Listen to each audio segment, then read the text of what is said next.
Welcome to my YouTube channel. तो आज हम पढ़ने वाले ह्यूमन रिप्रोडक्शन चैप्टर को। ठीक है, चलो स्टार्ट करते हैं। सुनो, जितने भी ह्यूमंस होते हैं वो सारे कैसे लोग होते हैं? Sexually reproducing organism. हम सब ये जानते हैं हमारे अंदर क्या होता है, सेक्सुअल रिप्रोडक्शन परफॉर्म होता है। ठीक है, इसके अलावा हम लोग क्या है, विविपेरस। विविपेरस कौन से लोग होते हैं? जो कि अपने ही जैसे यंग वंस को क्या देते हैं, बर्थ देते हैं। राइट, तुमने जैसे ओविपेरस देखे होंगे, वो कैसे होते हैं, उनके वो क्या देते हैं, एग लेइंग ऑर्गेनिज्म होते हैं वो। राइट, जो मुर्गे वगैरह होते हैं, मुर्गी वगैरह, तो वो क्या होता है, एग लेइंग होते हैं। हम कौन से हैं, वी आर विविपेरस। इसके अलावा हमारे पास कुछ रिप्रोडक्टिव इवेंट्स आते हैं। हम चैप्टर पढ़ रहे हैं ह्यूमन रिप्रोडक्शन, यानी कि हम रिप्रोडक्टिव इवेंट्स के बारे में पढ़ने वाले। तो सुनो, हमारे बेटा लाइफ में कुछ इवेंट्स होते हैं। सुनो, सबसे पहले जो इवेंट आएगा दैट इज गैमीटोजेनेसिस। क्या होगा, गैमीटोजेनेसिस। अब बेटा एक ट्रिक समझ लो, जहाँ पे भी जेनेसिस का वर्ड आए इसका मतलब मैं किसी ना किसी चीज़ की फॉर्मेशन की बात कर रही हूँ। किसकी बात कर रही हूँ, फॉर्मेशन की मैं बात करने वाली हूँ। राइट, अब सुनो बेटा, हमारे पास गैमीट बनेंगे, मेल के अंदर भी बनेगा, फीमेल के अंदर भी बनेगा। कब बनता है, eight the time of puberty. ये सब भी हम जानते हैं। राइट, मेल के अंदर बेटा क्या बनते हैं, स्पर्म बनते हैं, हमने पढ़ रखा है छोटी क्लासेस में। राइट, फीमेल के अंदर क्या बनेंगे, ओवम, या फिर आप बोल सकते हो एग बनेंगे। राइट, यानी हमें बेटा सबसे पहले कौन सा इवेंट आएगा, गैमीटोजेनेसिस, जिसके अंदर हम क्या करवाते हैं भाई, गैमीट बनवाएंगे। मेल के अंदर स्पर्म, फीमेल के अंदर ओवम बनेगा। ओके, अब तुम खुद बताओ, क्या इस गैमीट जो तुमने बनवाए हैं अपनी बॉडी में थोड़ी ना रखेंगे हम। अब हम क्या करेंगे, इन गैमीट्स का हम ट्रांसफ़र करवाएंगे। कौन से वाला ट्रांसफ़र करके जाएगा, स्पर्म जाएगा बेटा फीमेल के जेनाइटल ट्रैक्ट के अंदर। तो क्या मैं इसको इंसेमिनेशन बोल सकती हूँ, इंसेमिनेशन यानी कि अंदर जाना बेटा किसी चीज का। तो इंसेमिनेट किसका करवा दिया हमने, स्पर्म का इनटू फीमेल जेनाइटल ट्रैक्ट। तो ये क्या हो गया हमारा सेकंड स्टेप, इंसेमिनेशन। ठीक है, अब मानो ये ना बेटा फीमेल का जेनाइटल ट्रैक्ट है। अभी तक मैंने आपको क्या क्या समझाया, देखो यहाँ पे होती है ओवरी, यहाँ से निकला क्या, ओवम। ये ओवम यहाँ पे आके बैठ गया, मेल के अंदर क्या बन चुका, स्पर्म बन चुका। अब फर्स्ट स्टेप ये हो गया, गैमेट्स बन गए। सेकंड क्या होगा, हम इसी स्पर्म की एंट्री करवाएंगे फीमेल के अंदर। ये क्या था, इंसेमिनेशन, अभी बताया। राइट, अब मैंने क्या कहा, ठीक है, जब ये स्पर्म यहाँ पे आ गया, ओवम पहले से प्रेजेंट है, इनका क्या करवा दो, फ्यूज़न। अब बेटा फ्यूज़न से क्या होता है, फर्टिलाइजेशन। अब फर्टिलाइजेशन होगा तो क्या बनेगा, जाइगोट। जाइगोट कैसा होता है, 2n डिप्लॉइड। क्यों, क्योंकि मेल का जो स्पर्म था वो हैप्लॉइड था, फीमेल का ओवम क्या था, हैप्लॉइड। दोनों मिलके क्या बनाएंगे, 2n बनाएंगे। तो बेटा हमारे पास यहाँ क्या हो गया, फर्टिलाइजेशन। तो थर्ड स्टेप क्या होगा हमारे पास, फर्टिलाइजेशन बेटा, जिसमें हम क्या करवा देंगे, फ्यूज़न करवा देंगे मेल और फीमेल गैमीट्स का। राइट, इसके बाद सुनो, अब बेटा जैसे ही तुम्हारा जो गैमीट जो तुम्हारा जो जाइगोट बना, क्या तुम उसको ऐसे छोड़ दोगे, नहीं। तो बेटा सुनो, ये यहाँ पे हुआ था ना फ्यूज़न, तो ये जाइगोट धीरे धीरे धीरे बेटा अपने अंदर डेवलपमेंट करेगा करेगा करेगा और एक ब्लास्टोसिस्ट की फॉर्मेशन कर लेगा। किसकी करेगा, ब्लास्टोसिस्ट की फॉर्मेशन करेगा। ठीक है, अब बेटा तुम खुद बताओ, क्या तुम लटके हुए थे, नहीं। तो बेटा यहाँ पे ये वॉल दिख रही है ना, ये वाली जो वॉल दिख रही है, इसे कहते हैं यूट्रस। क्या बोलेंगे बेटा, यूट्रस। तो बेटा हमारा जो जाइगोट ने क्या किया, डेवलपमेंट, अब वो किससे चिपक जाएगा, यूट्रस की वॉल के साथ। तो बेटा हम इसे बोलेंगे क्या बोलेंगे, इम्प्लांटेशन। क्या बोलेंगे बेटा, इम्प्लांटेशन। तो नेक्स्ट स्टेप क्या हुआ, इम्प्लांटेशन। सुन लो मैंने दोबारा से क्या कहा, फर्स्ट हमने क्या करवाया, गैमीट्स बनवा दिए। सेकंड बेटा गैमीट्स का ट्रांसफर करवा दिया, कौन से वाले का, स्पर्म जाएगा फीमेल के अंदर। ओके, थर्ड स्टेप क्या आया, जब दोनों मिल गए तो क्या होगा, फ्यूज़न। फ्यूज़न से बेटा क्या बनता है, जाइगोट। तो यहाँ पे हमारा फर्टिलाइजेशन हो गया। देन मैंने क्या बोला, अभी जाइगोट को कहाँ रखवाओगे आगे जाके आप लोग, यूट्रस की वॉल के अंदर, यानी यूट्रस बेटा इसको प्रोटेक्शन देगा। ठीक है, नेक्स्ट स्टेप क्या आएगा, इम्प्लांटेशन हो गया। अब बेटा बच्चे को 9 मंथ्स के लिए रहना है ना, तो उस पीरियड को बोलते हैं गेस्टेशन। क्या बोलेंगे, गेस्टेशन। क्लियर। अब गेस्टेशन हमारे हो जाएंगे 9 महीने का टाइम जैसे बेटा कंप्लीट होगा, फिर क्या होती है बेटा बच्चे की डिलीवरी होगी। अब डिलीवरी को बेटा एक टर्म देते हैं, वो बोलेंगे पार्च्यूरेशन। क्या बोलेंगे, पार्च्यूरेशन। तो सुनो मैंने दोबारा से क्या कहा आप लोगों को, हमारे पास बेटा सबसे पहले सेकेंड, सुनो। सबसे पहला स्टेप क्या था? गैमेटोजेनेसिस, फॉर्मेशन हुई किसकी? गैमीट्स की। स्पर्म के अंदर क्या बना? मेल के अंदर क्या बना? स्पर्म। फीमेल के अंदर क्या बना? Ovum, right. इसके अलावा सुनो बेटा, हमारे पास नेक्स्ट था इंसेमिनेशन। इंसेमिनेशन क्या था भाई? ट्रांसफर करवा दो स्पर्म का into female genital tract. Then क्या था बेटा? जब ये दोनों इनको दोनों हम मिलवाएंगे यानी फ्यूजन करवाएंगे गैमीट्स का, क्या बना था? जाइगोट बना था, राइट। ओके, अब बेटा इस जाइगोट को डेवलप करवा के क्या बनवा दोगे? ब्लास्टोसिस्ट। इसको क्या बोलेंगे? इम्प्लांटेशन। अब ये ब्लास्टोसिस्ट कहाँ पे चिपक जाएगा? यूट्रस की वॉल के अंदर, यूट्रस के अंदर, ठीक है। तो ये बेटा हमारा हो गया इम्प्लांटेशन। इसके बाद बेटा जी क्या होगा? 9 मंथ्स के लिए परमानेंट रहेगा बेटा वहाँ पे एम्ब्रियो, जाइगोट से एम्ब्रियो बनेगा, एम्ब्रियोनिक पूरी डेवलपमेंट होगी फॉर द 9 मंथ्स, तो इसको बोलेंगे gestation period. Then 9 months complete होने के बाद क्या होगा? पार्च्यूरेशन, कंप्लीट डिलीवरी बेटा हो जाएगी बेबी की। तो ये सब हम लोग जानते हैं, नॉर्मल सी बात है। अब सुनो, अभी मैंने आपको बताया ये इवेंट कब होंगे? जब बेटा प्यूबर्टी हमारे पास आ जाएगी। ऐसा नहीं प्यूबर्टी से पहले जाएंगे, तो प्यूबर्टी 13-14 की एज पे जब स्टार्ट होगी तो बेटा सारे के सारे इवेंट आपके अंदर हो जाएंगे। अब सुनो बेटा, खतरनाक डिफरेंस क्या है मेल और फीमेल के अंदर? डिफरेंस है बेटा रिप्रोडक्टिव साइकिल के थ्रू। सुनो, जो हमारे जो मेल होते हैं ना बेटा, मेल के अंदर स्पर्म की फॉर्मेशन लाइफ टाइम रहेगी, ठीक है। यही ओल्ड मैन के अंदर भी बेटा स्पर्म बनता रहता है उसकी बॉडी में। बट फीमेल की अगर मैं बात करूं तो बेटा हमारे केस में 50 या 52 के अराउंड बेटा ओवम बनना बेटा रुक जाता है। क्या? ओवम बनना बेटा रुक जाएगा। तो ये एक डिफरेंस है कि भाई किस तरीके से हमारा क्या होगा, जो मेल के अंदर होता है उसके अंदर हमेशा क्या बनता रहेगा? स्पर्म बनता रहेगा कंटिन्यू बुढ़ापे तक। बट फीमेल के अंदर क्या होगा? वो बेटा रुक जाएगा 50-52 की एज पे आके। अब सुनो बेटा, अब हमारा आता है मेल का रिप्रोडक्टिव सिस्टम। पहले मेल का पढ़ेंगे, देन पढ़ेंगे फीमेल का। मेल रिप्रोडक्टिव सिस्टम बेटा क्या कहता है कि भाई ये कहाँ प्रेजेंट है? पेल्विस रीजन के अंदर, ये हम सब जानते हैं। अब बेटा इसके पास होता क्या क्या है? तो सुनो, हमारे पास बेटा क्या क्या होंगे? एक मिनट सुनो, हमारे पास बेटा सबसे पहले मानो एक तुम्हारे पास होगा पेनिस। ये क्या है?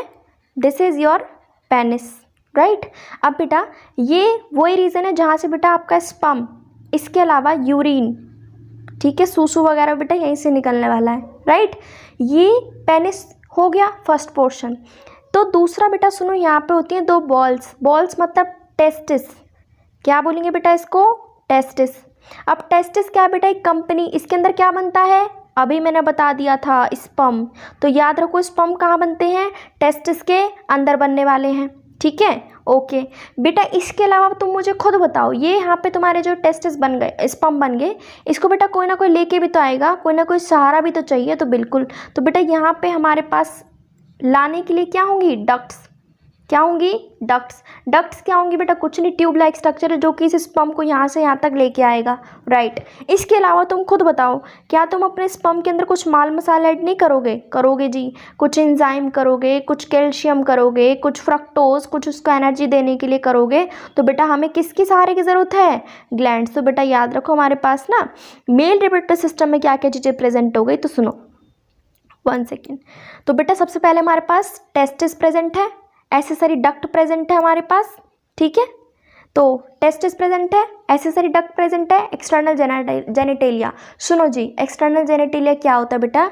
कोई चीज़ हमें बाहर से कैसी दिखाई दे रही है, ठीक है। This is your external genitalia. हमें बाहर से कोई चीज़ कैसी दिखाई दे रही है, दैट इज एक्सटर्नल जेनिटेलिया, ठीक है। तो हमारे पास क्या हो गई? टेस्टिस हो गए, एसेसरी डक्ट हो गई, ठीक है। तो ये सारी चीज़ें बेटा हमारे पास यहाँ पे हो जाएंगी, ठीक है।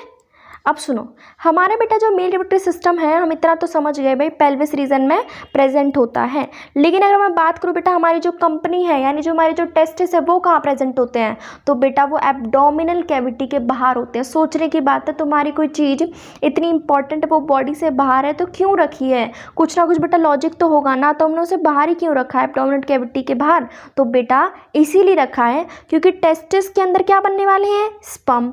अब बेटा स्पर्म को बनवाने के लिए ना बेटा टेस्टिस के अलग रख रहे हैं। वो कहता है मेरे को टेम्परेचर कम चाहिए, मैं तो ही बनाऊंगा, अदरवाइज नहीं बनाऊंगा। तुम्हारी बॉडी के अंदर तो बहुत ज़्यादा टेम्परेचर है 37 डिग्री सेल्सियस। वो कहता है नहीं, मुझे तो 2 से 2.5 डिग्री सेल्सियस कम चाहिए तो ही जाके मैं स्पर्म बनाऊंगा, अदरवाइज नहीं बनाऊंगा। तो सुनो, हमारे बेटा जो टेस्टिस हैं वो बाहर प्रेजेंट हैं, एब्डोमिनल कैविटी के बाहर। किसके अंदर? एक बेटा थैली के अंदर। मान लो ये तुम्हारा, एक सेकेंड, ये मान लो टेस्टिस तुम्हारे एक पाउच के अंदर प्रेजेंट है। तो ये बाहर का एरिया क्या हो गया? पाउच, थैली। उसको हम क्या बोलते हैं बेटा? स्क्रोटम। क्या बोलेंगे? स्क्रोटम। मैंने अभी आपको बताया जितने भी जो हमारे, इसने क्या बोला था टेस्टिस ने कि मेरे को स्पर्म बनवाने के लिए क्या चाहिए? टेम्परेचर कम चाहिए। वो कौन देगा इसको? वो देगा स्क्रोटम। तो स्क्रोटम बेटा मेंटेन करवाता है ताकि वो लो टेम्परेचर प्रोवाइड कर सके टेस्टिस को, और वो क्या बना सके? स्पर्म बनवा सके। राइट। सुनो, थोड़ा बहुत हिंट दे दूँ बेटा, ये वाला जो पोर्शन था दैट इज़ योर पेनिस। ये मैंने 2 टेस्टिस बताए, पेयर में होते हैं, ठीक है, 2 हमारे टेस्टिस हो गए। सुनो, ये सारी की सारी अंदर क्या बन रहे हैं? स्पर्म। इसको बेटा कोई ना कोई ट्रांसफ़र करेगा, बिल्कुल। तो ये देखो इतनी सारी ये ट्यूब्स, ये क्या है? एक्सेसरी डक्ट, जो कि आगे जाके बेटा यहाँ से पास आउट होने वाला है। इतना मैंने आपको बताया था। कुछ मैंने ग्लैंड्स का भी नाम लिया था, प्रोस्टेट, बल्बोयूरेथ्रल, सेमिनाइल वेसिकल, इनको आगे मैं आपको समझाने वाली हूँ। राइट। सुनो, अब बेटा टेस्टिस की थोड़ी शेप की बात कर लेते हैं। देखो अभी मैंने बताया ये टेस्टिस की शेप है। कैसी शेप है? ओवल। अब बेटा हमें काउंटिंग तो आती है 1 2 3 4 5, बस बेटा 1 को भूल जाओ, बाकी आप याद रखो। तो सुनो, हमारी बेटा जो विड्थ है, हमारी जो विड्थ है टेस्टिस की, वो कितनी? 2 से 3 सेंटीमीटर। और जो उसकी जो लेंथ है वो कितनी है? 4 to 5 सेंटीमीटर। तो काउंटिंग याद रखना। अब बेटा मैं आपको कुछ समझाने वाली हूँ। सुनो, हमारे पास बेटा क्या होगा, अब मैं टेस्टिस के अंदर घुसने वाले कंपनी के अंदर। तो बेटा कंपनी के अंदर ना आपके पास 250 क्या है? बहुत सारे रूम बने हुए हैं। कितने हैं? 250 रूम्स मान लो, ठीक है। इनको बेटा नाम देंगे आगे जाके। जब मैं टेस्टिस के अंदर घुसी तो बेटा इसके कुछ ना कुछ लोब है ना, तो बोलेंगे टेस्टिकुलर लोब्यूल्स। अब सुनो, जब मैं एक टेस्टिकुलर लोब्यूल के अंदर घुसी ना, तो मैंने क्या देखा भाई? एक रूम के अंदर क्या पड़ा है? तुमने रख रखे हैं एक फ्रिज, किसी के अंदर 2, किसी के अंदर 3। सुनना मैंने क्या कहा, हमारे पास क्या मैंने बोला, हमारे पास बेटा 250 कमरे प्रेजेंट हैं एक कंपनी के अंदर। राइट। एक कमरे को मैंने उठाया, मैंने देखा भाई किसी ने 1 रखा है, किसी ने 2 फ्रिज रखे हैं, किसी ने 3 रखे हैं। यही तो मैंने कहा, ठीक है। अब बेटा मैं देखना चाह रही हूँ उस फ्रिज के अंदर क्या बैठा है। सुनना, बिल्कुल कहानी डिफरेंट चल रही है। अब मैंने इस फ्रिज के अंदर जाके देखा कि इस फ्रिज के अंदर क्या प्रेजेंट है। तो बेटा मेरे को यहाँ पे 2 तरीके की सेल दिखी। कितनी सेल दिखी? 2 तरीके की। अब बेटा कंपनी किसकी है? स्पर्म बनवाने की। तो पहली बात तो बेटा यहाँ पे स्पर्म बन रहा होगा, ठीक है। अब बेटा स्पर्म क्या है? मैच्योर नहीं है, इमैच्योर है। तो उसको क्या देना पड़ेगा आपको? खाना। कौन देगा? न्यूट्रिशन देना पड़ेगा। तो बेटा हमारे पास यहाँ पे 2 तरीके की सेल्स होती हैं। अब मैं आपको बेटा एक बार समझाने वाली हूँ, सुनना। मैंने क्या कहा था, हमारे पास बेटा टेस्टिस के अंदर कितने कंपार्टमेंट है? 250 कंपार्टमेंट है। यही तो मैंने बोला भाई, एक कंपनी है, उसके अंदर 250 क्या है? तुम्हारे पास कमरे हैं, ठीक है। उनको क्या बोला? Testicular lobule. अब एक लोब्यूल को उठा के देखा कि उसके अंदर क्या देखा तुमने? 1 फ्रिज हो सकता है, 2 भी हो सकते हैं, 3 भी हो सकते हैं, यही तो देखा। अब तुम उस फ्रिज के अंदर घुस गए, तुमने क्या देखा? तुम्हारे पास 2 तरीके की सेल है, यानी एक तो खुद स्पर्म बैठा है, दूसरा वो मैच्योर होने के लिए क्या यूज़ करेगा? न्यूट्रिशन। राइट बेटा। अब मैं आपको नाम याद करवा देती हूँ। सुनो, टेस्टिस के अंदर कितने कंपार्टमेंट हैं? 250। उनको बेटा क्या बोलते हैं? टेस्टिकुलर लोब्यूल्स बेटा हम लोग क्या बोलते हैं, ठीक है। इसके अलावा एक लोब्यूल के अंदर कितनी बैठी है बेटा आपके पास? सेमिनिफेरस ट्यूब्यूल, 1 से 3। तो ये बेटा क्या है? सेमिनिफेरस ट्यूब्यूल 1 2 3 बैठी रहती हैं, ठीक है। जब मैंने फ्रिज को खोला कितनी सेल मिली? 2। यानी सेमिनिफेरस ट्यूब्यूल के जब हम अंदर गए तो कितनी सेल मिली? 2। एक मेल जर्म सेल जो कि इमैच्योर है, एक सर्टोली सेल। सर्टोली सेल क्या है? जो कि न्यूट्रिशन प्रोवाइड करेगा, ठीक है। तो सर्टोली सेल के अंदर बेटा कौन बैठा है? मेल जर्म सेल, यानी सर्टोली सेल बेटा उसको न्यूट्रिशन प्रोवाइड करेगी। इतना समझ में आया? तो सुनो, मेल जर्म सेल को बेटा बोलते हैं स्पर्मेटोगोनिया। बेटा स्पर्मेटोगोनिया इसकी मैच्योर फॉर्म का नाम है, याद रखना। मैच्योर स्पर्म को स्पर्म बोलेंगे। ये क्या है? स्पर्मेटोगोनिया। यानी कि ये भी क्या है? 2n। तुम क्या करवाना चाहोगे? मियोसिस, ताकि क्या हो जाए तुम्हारा? 23 क्रोमोसोम आ जाए, राइट। तो मेल जर्म सेल के अंदर क्या होगी, मियोटिक डिवीजन, तो जाके क्या बनेगा, आपका स्पर्म बनेगा, ठीक है। सर्टोली सेल क्या देगी आपको, न्यूट्रिशन, आपको मतलब स्पर्म को, ठीक है। मेल जर्म सेल को वो क्या देगी, न्यूट्रिशन। अब बेटा इसके अलावा सुनो बेटा, जो तुम्हारी जो सेमिनिफेरस ट्यूब्यूल है ना, जैसे कि ये कंपार्टमेंट है तुम्हारे, सुन लो, ये जैसे कि रूम थे, ये अलग, एक रो ये अलग, एक रो ये अलग, एक रो ये अलग। अब ये थोड़ी है इसका गेट भी इसके सामने, इसका गेट भी इसके सामने, बिल्कुल जगह ना छोड़ियो, ऐसा तो इम्पॉसिबल है। तो बेटा इसी तरीके से हमारे पास क्या होगा, हमारे पास जितना भी जो सेमिनिफेरस ट्यूब्यूल के जो इधर उधर का एरिया बचा ना, ठीक है, सेमिनिफेरस ट्यूब्यूल के जो बाहर का एरिया बचा उसे कहते हैं इंटरस्टिशियल स्पेस। अब मान लो एक सेमिनिफेरस ट्यूब्यूल यहाँ है, ठीक है, एक सेमिनिफेरस ट्यूब्यूल यहाँ है, बीच का ये वाला एरिया बचा, इसे बोलेंगे इंटरस्टिशियल। दो सेल के बीच का space that is interstitial space, या फिर आप बोल सकते हो लेडिक सेल। क्या बोलोगे, लेडिक सेल। बेटा ये जो सेल है ना, ये बेटा बहुत काम की चीज़ है। ये बेटा आपके अंदर कौन सा हार्मोन बनाएगी, एंड्रोजन, जिसकी वजह से बेटा स्पर्म बन पाएंगे, अदरवाइज नहीं बन पाएंगे। तो लेडिक सेल ही है जो कि टेस्टिकुलर हार्मोन्स को रिलीज करती है और उसको बनाती भी है, नाम है एंड्रोजन, ठीक है। इसके अलावा बेटा अब तुम खुद बताओ, क्या तुम्हारा स्पर्म बीमार नहीं पड़ सकता, बिल्कुल पड़ सकता है। तो तुम क्या चाहोगे, कुछ बेटा इम्यूनिटी के लिए वहाँ कुछ दवाई ववाई भी प्रेजेंट हो, राइट। तो यही था, दोबारा से सुन लो मैंने क्या कहा। हमारे पास टेस्टिस के अंदर 250 कंपार्टमेंट है, जिनको हम बोलते हैं टेस्टिकुलर लोब्यूल, और हर लोब्यूल के अंदर कितनी सेमिनिफेरस ट्यूब्यूल है, 1, 2 या 3, इससे ना कम ना इससे ज़्यादा। अब इसके अंदर मैंने जाके देखा कितनी सेल प्रेजेंट है, 2, male germ cell, Sertoli cell. Male germ cell बेटा क्या बनाने वाली है आगे जाके, sperm through the meiosis. Sertoli cell बेटा क्या बनाएगी, क्या देगी, न्यूट्रिशन, किसको, मेल को, मेल जर्म सेल को देगी, क्लियर। इसके अलावा मान लो ये एक तुम्हारे पास सेमिनिफेरस ट्यूब्यूल, एक ये, इसके बीच का स्पेस क्या है, इंटरस्टिशियल या फिर लेडिक सेल, जो कि क्या बनाएगा, एंड्रोजन बनाएगा, ठीक है। इसके अलावा बेटा कुछ इम्यूनिटी के लिए भी सेल प्रेजेंट है, ताकि तुम्हारा स्पर्म बीमार ना पड़ जाए, खत्म, यही थी बात मेरी। अब इसके अलावा बेटा एक चीज़ सुनना, मैं आपको डायग्राम से ये चीज़ समझाना चाहूँगी एक्सेसरी डक्ट का। सुनो बेटा, हमारे पास पहले मैं डक्ट्स को मेंशन कर देती हूँ, देखो, फर्स्ट रेटेटेस्टिस, वास efferentia, epididymis, vas deferens, 4 duct होती है, इतना सुन लेना पहले। तो सुनो, सबसे पहले ये क्या है बेटा, आपका टेस्टिस, अंदर क्या बना है, स्पर्म, जो ब्राउन ब्राउन दिख रहा है, ठीक है। इसके पास में कौन सी वाली सबसे पहले डक्ट दिख रही है आपको, कौन सी वाली इसके पास में रहती है, रेटेटेस्टिस। तो बेटा सबसे पहले जो सेमिनिफेरस ट्यूब्यूल है ना, क्योंकि सेमिनिफेरस ट्यूब्यूल के अंदर क्या बैठा था, स्पर्म बैठा था, तो सेमिनिफेरस ट्यूब्यूल ओपन कहाँ होगी, रेटेटेस्टिस के अंदर। फिर रेटेटेस्टिस देखो, ये देखो जाला सा बना लिया, रेटेटेस्टिस ने किसको स्पर्म पकड़ा दिया, वासा एफरेंशिया। अब ये वासा एफरेंशिया किसको दे देगी, एपिडिडाइमस। अब देखो एपिडिडाइमस एक रोल सा बना के आएगी, ऐसे एक लूप सा बनाएगी, और फिर ये बेटा लूप बना के किसको दे देगी, वास डेफरेंस को दे देगी। बेटा जो हमारे जो नेक्स्ट चैप्टर आएगा जिसमें आप पढ़ोगे एक तरीके से वासेक्टोमी, जो कि सर्जिकल एक मेथड है, जिसे हम हिंदी में बोलते हैं वास डेफरेंस, सॉरी नसबंदी। तो सुनो, वहाँ पे ना हम इस वास डेफरेंस को कट कर देते हैं, क्योंकि देखो तुम सोच के देखो, ये स्पर्म लास्ट की जो डक्ट है वो खुद वास डेफरेंस है। अगर हम इसको कट कर देंगे तो स्पर्म बाहर आ ही नहीं पाएगा और आगे जाके बेबी होंगे ही नहीं, ठीक है। तो सुनो, कितने डक्ट हो गए हमारे पास, 4। तो सबसे पहले क्या आया हमारे पास, सेमिनिफेरस ट्यूब्यूल कहाँ ओपन हुई, रेटेटेस्टिस के अंदर। रेटेटेस्टिस ने किसको दे दिया, वासा एफरेंशिया। वासा एफरेंशिया ने किसको दे दिया, एपिडिडाइमस। बेटा रोल करके आई, किसके पास गई, वास डेफरेंस के पास। अब सुनो, ये बेटा वास डेफरेंस से आगे बेटा एक हमारे पास डक्ट, एक ग्लैंड आएगी, सेमिनल वेसिकल, इनको आगे बताऊंगी, प्रोस्टेट, बल्बोयूरेथ्रल। बट अभी मेन याद करो सेमिनल वेसिकल को, ठीक है। तो जितनी भी जो स्पर्म आया ना, ये सेमिनल वेसिकल, थोड़ा आगे बता देती हूँ, थोड़ा हिंट दूँ।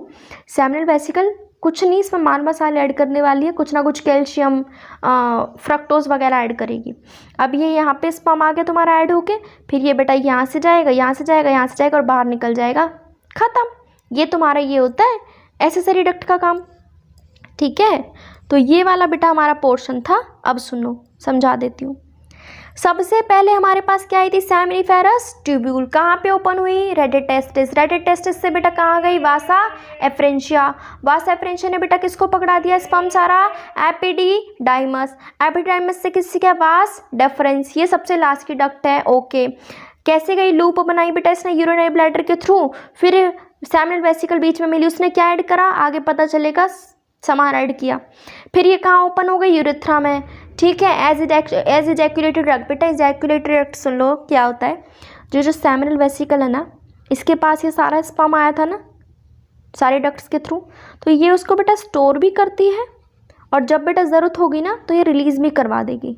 तो इजैकुलेट मतलब कुछ ना कुछ निकलना। ठीक है, तो हमारी बेटा ये चार, ये सेमिनल ट्यूब्यूल से खुला रेडिटेस्टिस, वास एफ्रेंशिया, एपिडिडाइमस, फिर वास डेफरेंस जिसने लूप बना के कहाँ गया, यूरिनरी ब्लैडर पे। फिर एक तुम्हारे पास सेमिनल वेसिकल आएगा, वो उसको बेटा क्या करेगी, उसमें कुछ ना कुछ ऐड ऑन करेगी, फिर बेटा ओपन हो जाएगा यूरेथ्रा में, जब बेटा ज़रूरत होगी हमें स्पर्म बाहर निकालने की इजैकुलेटर रख। तो सुनो, इजैकुलेटर कौन है, सेमिनल वेसिकल। स्टोर भी करती है, ट्रांसपोर्ट भी करती है स्पर्म का। ठीक है, तो हमें ज़रूरत होगी तो हम उसको ट्रांसपोर्ट आगे करवा देंगे। कैसे करेंगे, फ्रॉम टेस्टिस कहाँ जाएगा, फिर यूरिनरी ब्लैडर, फिर कहाँ जाएगा, यूरेथ्रा, फिर बेटा बाहर पेनिस के थ्रू एक्सटर्नल ओपनिंग, फिर यूरेथ्रल मीटस। दिखा देती हूँ एक बार आपको, ये देखो, ये तुम्हारी यहाँ तक आ गया वास डेफरेंस तक। ठीक है, फिर ये देखो तुम्हारे पास ये यूरिनरी ब्लैडर, यहाँ पे देखो, यहाँ पे आया यूरिनरी ब्लैडर में। फिर इसके बाद ये क्या है, सेमिनल वेसिकल। फिर ये सेमिनल वेसिकल आगे देखो, ये यूरेथ्रा पोर्शन आ गया, ये कहाँ पे ओपन है, यूरेथ्रा में। फिर बाहर जाएगी ये तुम्हारा ये वाला कौन सा पोर्शन है, पेनिस, तो बाहर जाएगी यूरेथ्रल मीटस। बेटा यूरेथ्रल मीटस लास्ट पोर्शन होता है, उसी को बोलते हैं यूरेथ्रल मीटस। ठीक है, तो सुनो, नेक्स्ट पोर्शन है बेटा एक्सटर्नल जेनिटेलिया। अब ये एक्सटर्नल जेनिटेलिया क्या होता है बेटा जी, सुन लो। हमारे पास जो बेटा जो बाहर की चीज़ है ना, वो हमें कैसी कोई चीज़ दिख रही है, दैट इज एक्सटर्नल जेनिटेलिया। तो बेटा बाहर हमें क्या दिख रहा है, पेनिस ही दिख रहा है। ठीक है, तो सुनो बेटा, पेनिस तुम्हारा एक तरीके से स्पेशल टिश्यू है, क्योंकि देखो तुम्हें एक सिंपल सी एक चीज़ समझा दूँ। जैसे फीमेल मैंने यहाँ पे बनाया था, फीमेल का जेनिटल ट्रैक्ट, यहाँ पे तो ओम तो आने वाला नहीं है बाहर, कौन आएगा, स्पर्म ही आएगा। अब स्पर्म को कौन लेके आएगा, पेनिस। तो तुम खुद बताओ, जो कोई चीज़ सीधी होगी वो आराम से इंसेमिनेट कर पाएगी ना। तो बेटा हमारे पास पेनिस को स्ट्रेट बनाते हैं हम, एक तरीके से इरेक्टाइल। इरेक्टाइल मतलब सीधा, ठीक है, इरेक्टाइल मतलब सीधा, एक तरीके से जो चीज़ खड़ी रह सकती है। तो हम ऐसी चीज़ को हम डलवाना चाहेंगे ना, एक तरीके से जो आराम से अंदर जा सके, इंसर्ट हो सके। तो बेटा इसी तरीके से जो हमारा जो पेनिस है, उसके अंदर अलग तरीके के टिश्यू डाले गए हैं स्पेशल, जो कि उसको क्या बनाते हैं, इरेक्टाइल बनाते हैं, ताकि क्या हो सके, आराम से इंसेमिनेशन आपका हो सके।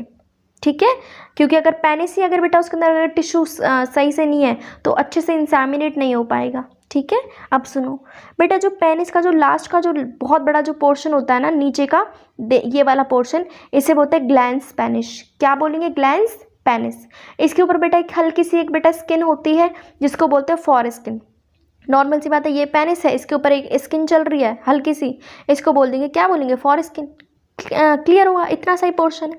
ठीक है, तो इसके अलावा सुनो, अब आती है बेटा लास्ट है हमारा एसेसरी ग्लैंड। ये एसेसरी ग्लैंड्स क्या होते हैं बेटा, हमारे पास 3 ग्लैंड है, सेमिनल वेसिकल, प्रोस्टेट, बल्बोयूरेथ्रल, अभी जो मैंने आपको दिखाई थी। पहले सुन लो बेटा, हमारे पास ये तीनों की तीनों ग्लैंड्स मिलके कुछ ना कुछ सीक्रेशन करती हैं, जिसके अंदर होता है फ्रक्टोज, कैल्शियम, पेनिस एंजाइम वगैरह, सॉरी पेनिस नहीं, फ्रक्टोज, कैल्शियम, एंजाइम। क्यों करते हैं, ताकि स्पर्म के अंदर बेटा हम कुछ ना कुछ चीज़ें ऐड ऑन करवा सकें। देखो अगर स्पर्म तुम्हारा मान लो शहद की तरह आ रहा है तो काफ़ी देर लगेगी ना उसको बाहर आने में, बट उसके अंदर अगर हम कुछ ऐड ऑन करवा देते हैं तो लाइक वाटरी वो बन जाए, तो आराम से वो मूव कर सकेगा। तो वो कौन कर रहा है, एसेसरी ग्लैंड्स बेटा हेल्प करवा रही है। ठीक है, तो याद रखो, एक तो सेमिनल वेसिकल, प्रोस्टेट, बल्बोयूरेथ्रल, ये तीनों के तीनों ग्लैंड बनके क्या बनाएंगी, सेमिनल प्लाज्मा। अब बेटा तुम बोलोगे मैम सेमिनल प्लाज्मा ही क्यों बोला, क्योंकि याद है तुम्हें भी सेमिनल वेसिकल जो थी ना, वो स्टोर भी कर रही थी और उसको ट्रांसपोर्ट भी करवा रही थी, तो इसलिए बेटा सेमिनल प्लाज्मा नाम दिया गया इन तीनों के ग्लैंड्स के जो भी सीक्रेशन हुआ है। इसके अलावा जो बेटा बल्बोयूरेथ्रल है, उसका बेटा एक मेजर फंक्शन अलग भी दिया है।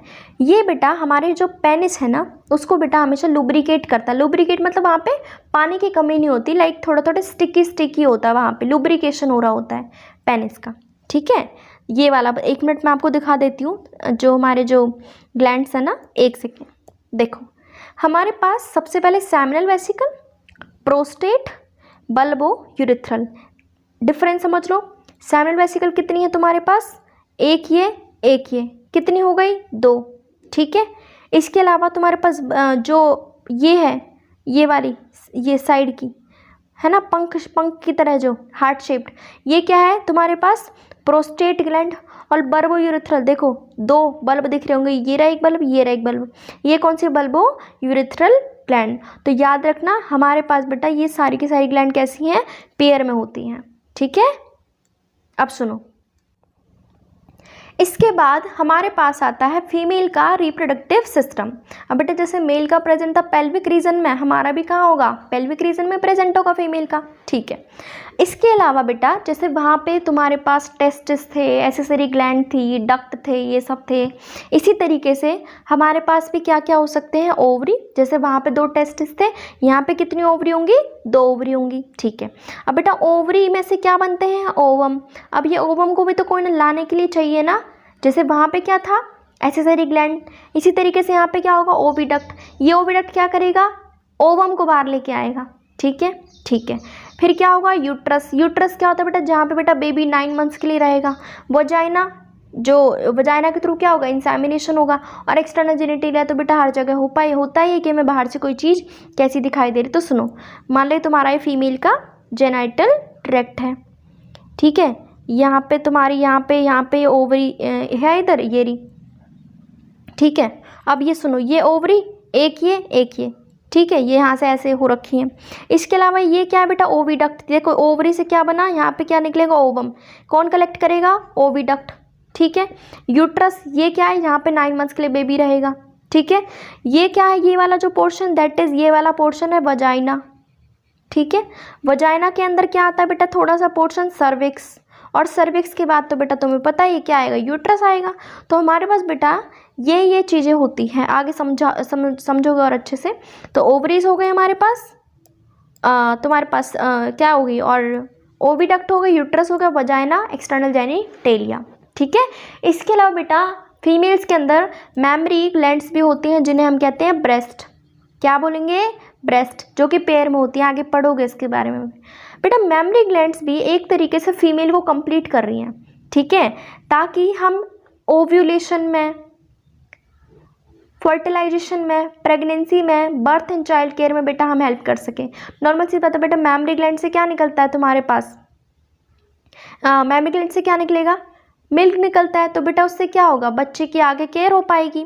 तो बेटा ये सारी की सारी जो चीज़ें हैं ना, वो सारी की सारी ओव्यूलेशन में, फर्टिलाइजेशन में, प्रेगनेंसी में, बर्थ में, चाइल्ड केयर में हेल्प कर रही है। थोड़ा समझा दूँ, ओव्यूलेशन कौन करवा रहा है, ओवरीज। कैसे, अगर ओवरीज में से अगर ओवम निकला ही नहीं तो हो ही नहीं पाएगा। फर्टिलाइजेशन कब होगा, जब ओवम आएगा और स्पर्म आएगा, ठीक है। तीसरा बेटा प्रेगनेंसी 9 मंथ्स के लिए कहाँ पे होगी, कंप्लीट यूट्रस में होगी। बर्थ बेटा, बर्थ आगे समझोगे, वजाइना के थ्रू बेटा, बाहर बर्थ होगा वजाइना और सर्विक्स के थ्रू। चाइल्ड केयर बेटा कौन करवाएगा, मैमरी ग्लैंड्स करवाएंगी, ठीक है। सुनो अब समझा दूँ बेटा, देखो सबसे पहला पोर्शन वजाइना, ये वाला पोर्शन जो ये वजाइना, फिर ये हल्का सा जो पतला सा एरिया आएगा, narrow region, that is your cervix. Cervix की एक कैनाल, एक ट्यूब होती है सर्वाइकल कैनाल, आगे पढ़ोगे। जो सर्विक्स और जो वजाइना है ना, इसी के थ्रू बेटा बेबी बाहर आ पाएगा। क्योंकि तुम खुद सोचो, यहाँ तक तो बेटा बेबी 9 मंथ्स के लिए रहेगा, तो यहाँ तक तो उसका घर हुआ ना, बाकी उसका बाहर का एरिया है। तो सर्विक्स और वजाइना के थ्रू बेटा बेबी बाहर आएगा, इसको आगे पढ़ोगे, ठीक है।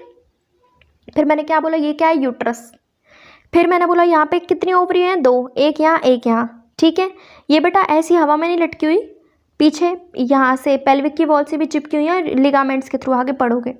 ये क्या है बेटा जी, एंड तुम्हारे पास ओविडक्ट, यहाँ से ओवम आएगा, ये इसको कलेक्ट करेगा, फिर ये यहाँ आएगा। तो ये थोड़ा थोड़ा अभी तुम समझ लो।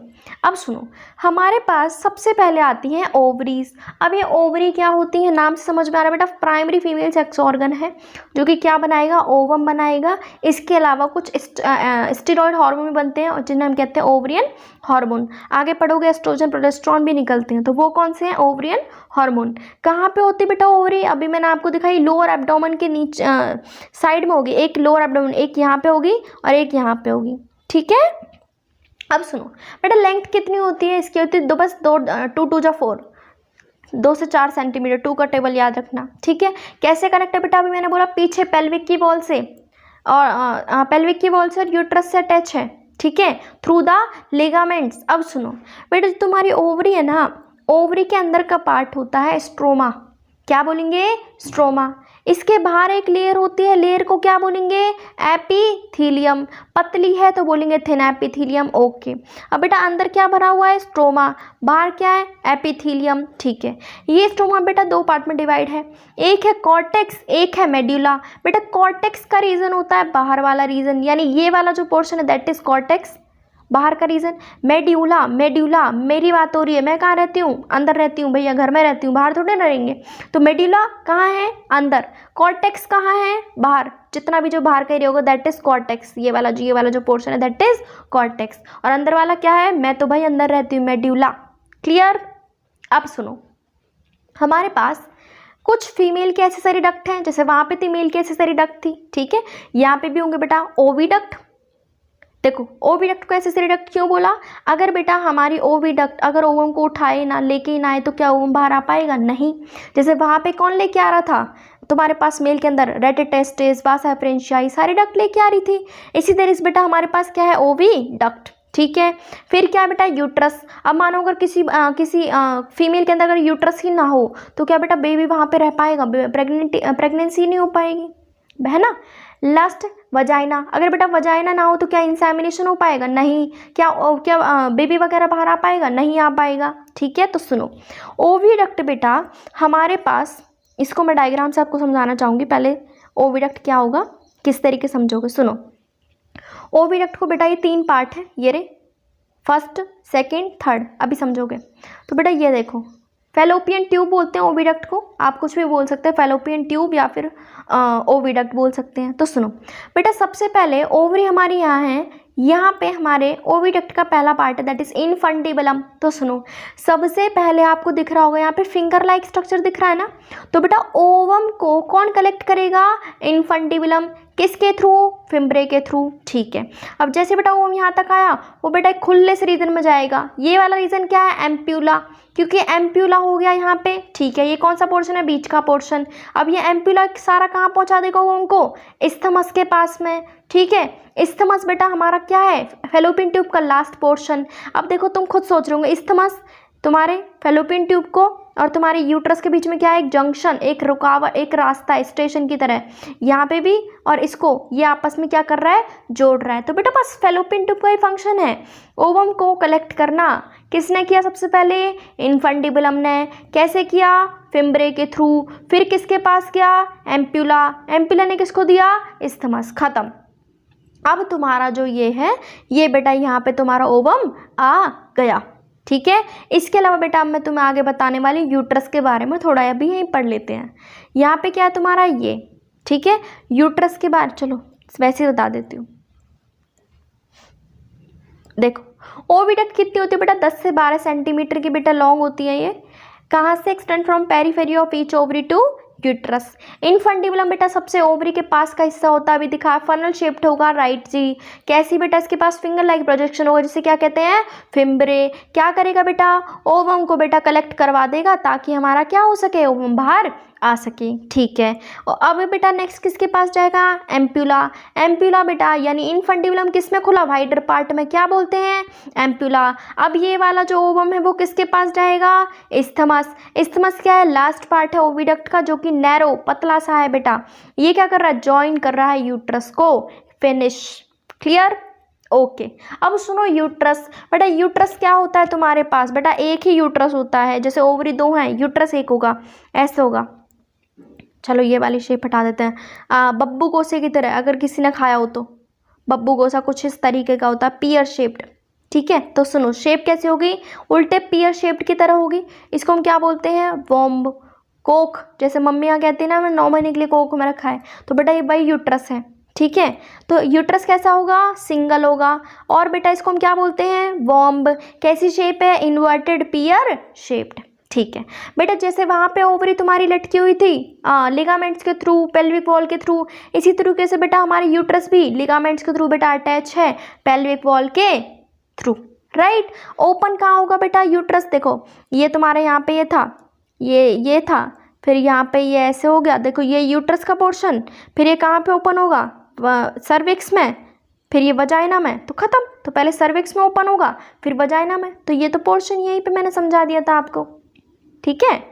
तो सुनो, हमारे पास सिंगल है जिसको हम वॉम्ब बोलते हैं, इन्वर्टेड पियर शेप्ड है, किससे सपोर्टेड है, किससे सपोर्ट मिल रही है? लिगामेंट्स के थ्रू। अटैच किससे है? पेल्विक वॉल के थ्रू। यूट्रस पहले कहाँ ओपन होगा? सर्विक्स, फिर कहाँ जाएगा? वजाइना से बाहर, ठीक है, वजाइना से ओपन होगा। अब सुनो, हमारे पास मैंने अभी आपको बताया वजाइना प्लस तुम्हारी हो गई सर्विक्स, तो ये दोनों बेटा क्या है? बर्थ कैनाल बनाती हैं। इसी के थ्रू बेटा बेबी का बर्थ हो पाता है, क्योंकि देखो ऊपर तो क्या था तुम्हारा? यूट्रस एक तरीके से ये वाला जो पोर्शन था ना, एक सेकेंड, क्या अच्छी ड्राइंग है मेरी, ये वाला जो पोर्शन था यहाँ पे तो बेटा बेबी रह रहा था ना ऑलरेडी, ये वाला पोर्शन, ये वजाइना, ये सर्विक्स, तो यही दोनों पोर्शन तो हुए ना जहाँ से बेटा बेबी बाहर आ पाएगा, बाकी तो सारा बच्चे का एरिया है। तो बेटा इन दोनों पोर्शन को मिला के हम कहते हैं बर्थ कैनाल, ठीक है। अब सुनो बेटा, यूट्रस के हमारे पास 3 लेयर्स होती हैं। पेरीमेट्रियम बाहर, पेरी मतलब बाहर की लेयर, मायो मतलब मिडिल बीच की लेयर, एंडो अंदर, एंडो मतलब अंदर की लेयर। बेटा तीनों की तीनों लेयर आपको मैं दिखा देती हूँ एक बार कैसी होती है, सुनो। इन्वर्टेड पियर शेप्ड आपको दिख गया होगा, ठीक है। ये कहाँ ओपन होगा? पहले सर्विक्स में ओपन होगा, फिर कहाँ होगा? वजाइना में। इतना मैं आपको बता चुकी। कितनी लेयर हैं? 3। सबसे अंदर की एंडो, बीच की मायो, बाहर की पेरीमेट्रियम। दोबारा देख लो, पेरी बाहर की, मायो अंदर की, एंडो सबसे अंदर की लेयर। अब देखो तुम्हें रेड पोर्शन दिख रहा होगा, तो इसी को पहले याद कर लो बेटा। जो मेंस्ट्रुअल साइकिल होती है ना फीमेल्स के अंदर, यानी जो पीरियड्स वगैरह होते हैं, तो वो क्यों होते हैं? क्योंकि जो एंडोमेट्रियम लेयर है ना वही टूटती है। आप समझा दूँ हल्का फुल्का क्यों टूटती है? क्योंकि जो ओवम बाहर निकला था ना, ये रहा बेटा, अगर ये ओवम फर्टिलाइज नहीं हुआ, यानी कोई भी स्पर्म अंदर नहीं आया, तो ये ओवम तो वेस्ट हो गया ना, तो ये ओवम भी बाहर आता है। इसके अलावा हमारे यूट्रस तो बेटा सोच के बैठा था कि मैं क्या दूंगा, बच्चे को घर दूंगा, बट जब बेटा बच्चा ही नहीं बना तो हम इस लेयर का करेंगे क्या? तो ये लेयर भी बाहर आ जाती है उसके साथ, ठीक है। एंडोमेट्रियम का फंक्शन याद रखो, मेंस्ट्रुअल साइकिल के अंदर ब्रेक डाउन होती है। मायोमेट्रियम बेटा बीच की लेयर है। ये बेटा जब डिलीवरी हो रही होती है तो उस टाइम काफ़ी ज़्यादा पेन यानी कॉन्ट्रैक्शन करती है, तो ही बेटा हो पाता है तुम्हारी बच्चे की डिलीवरी हो पाएगी। पेरीमेट्रियम बाहर की लेयर है, इसके बारे में आपको ज़्यादा बताना नहीं है, ठीक है। तो हमारे पास इस तरीके से कितनी लेयर हो गई यूट्रस की? 3 लेयर हमारे पास हो गई। तो सुनो, पेरी एक्सटर्नल थिन मेम्ब्रेनस, मायो बीच की लेयर स्मूथ मसल्स की बनी, क्या करती है? बहुत contraction eight the time of delivery. Endometrium अंदर की लेयर जो कि यूट्रस की एक लाइनिंग बना रही है बाहर से, अंदर से, ये बेटा क्या करती है? साइक्लिक चेंजेस आते हैं इसके अंदर ड्यूरिंग मेंस्ट्रुअल साइकिल, क्लियर। इसके अलावा बेटा एक्सटर्नल जेनिटेलिया, बेटा ये नॉर्मल सी चीज़, जैसे मेल के अंदर था एक्सटर्नल जेनिटेलिया पेनिस था, उसके बारे में बताया कि वो एक्सटर्नल इरेक्टाइल टिश्यू से बना है। इसी तरीके से फीमेल के अंदर भी क्या होते हैं? एक्सटर्नल जेनिटेलिया होगा। तो सुनो बेटा, हमारे पास सबसे पहले सुनो, ये वाला जो बाहर का जो पोर्शन होता है ना जो हमें दिखेगा, दैट इज मॉन्स प्यूबिस। बेटा प्यूबिस का नाम आ रहा है, यानी प्यूबर्टी यानी हेयर की यहाँ पे ग्रोथ होगी। ये कैसा होगा? फैटी ये वाला एरिया होगा, फैटी टिश्यू होंगे यहाँ पे, ठीक है। अब सुनो, सबसे पहले इसके बाद हमारे पास बेटा बाहर की लेयर आती है मेजोरा यानी ज़्यादा, यानी मेजर बड़ी वाली बेटा लेबिया मेजोरा की लेयर है। तो फर्स्ट क्या है? Labia majora. कितने लिप्स है बेटा? लिप्स मतलब बाहर के जो 2 फ्लैप्स हो गए, तो एक ये वाला पोर्शन, एक ये वाला पोर्शन। ये क्या है बेटा? Labia majora. अब बेटा अगर मेजोरा आई है तो माइनोरा भी आएगी। तो बेटा जो रेड जो पोर्शन दिख रहा है ना अंदर का, ये होगी लेबिया माइनोरा, ठीक है। अगर बड़ी वाली बेटा प्रेजेंटल लेयर तो छोटी वाली भी होगी। तो बाहर वाली लेबिया मेजोरा, अंदर वाली labia minora, clear. Nora Fatehi वो नहीं, लेबिया माइनोरा, ठीक है। सुनो, इसके अलावा बेटा हमारे पास क्या होता है? ऊपर देखो एक हल्का सा फिंगर की तरह स्ट्रक्चर दिख रहा है, ये वाला, इसको बोलते हैं बेटा कितना? क्लीटोरिस। क्या बोलेंगे? क्लीटोरिस, खत्म। इसके अलावा बेटा हमारे पास ये वाला जो पोर्शन है ये होती है वजाइना, ठीक है। इसके ऊपर यूरेथ्रा, जहाँ से बेटा यूरिन पास आउट होगा। ये क्या है, वजाइना। अब सुनो एक कहानी, ये जो वजाइना है इसके ऊपर बेटा एक कवरिंग होती है जिसे हम बोलते हैं हाइमन। क्या बोलेंगे, हाइमन बोलेंगे बेटा। क्या हो रहा है, ये हाइमन बोलेंगे। ये हाइमन बेटा वही लेयर है जो कि फर्स्ट इंटरकोर्स पे बेटा ब्रेक डाउन होती है। तो कई लोग ये समझते हैं कि अगर एक तरीके से ब्रेक डाउन हो गई है पहले से ही, यानी फीमेल का कुछ ना कुछ कैरेक्टर ठीक नहीं है, बट ये सारी चीज़ें ठीक नहीं है, साइंस भी सब चीज़ मानती है। हो सकता है बेटा फीमेल का कहीं ना कहीं एक्टिव पार्टिसिपेशन हो किसी स्पोर्ट्स में, या फिर कोई इंजरी हुई हो उसकी बॉडी के अंदर, ठीक है। तो कई सारे केसेस हो सकते हैं। तो सुनो, हमारे पास क्या थी, पहले क्या था, लेबिया मेजोरा के 2 फ्लैप्स थे बाहर, फिर अंदर एक छोटी सी एक बहन प्रेजेंट थी, लेबिया माइनोरा। ऊपर एक पोर्शन था क्लिटोरिस, यहाँ पे वजाइना, इससे ऊपर क्या था, यूरिथ्रा का जो पोर्शन था, ये मैं देख लेना, ठीक है। इस वजाइना के ऊपर क्या थी, हाइमन की लेयर, ये मैंने आपको समझा दिया। और बाहर का जो एरिया होगा वो क्या होगा, मॉन्स प्यूबिस, जहाँ पे क्या होंगी, हेयर की जो यहाँ पे ग्रोथ वगैरह होगी, ठीक है। ये था। तो अब सुनो, मॉन्स प्यूबिस बेटा हमारा फैटी टिश्यू से कवर होता है, जिसके ऊपर बेटा स्किन है, और क्या है तुम्हारे पास, प्यूबिक हेयर तुम्हारे वहाँ पे प्रेजेंट है, ठीक है।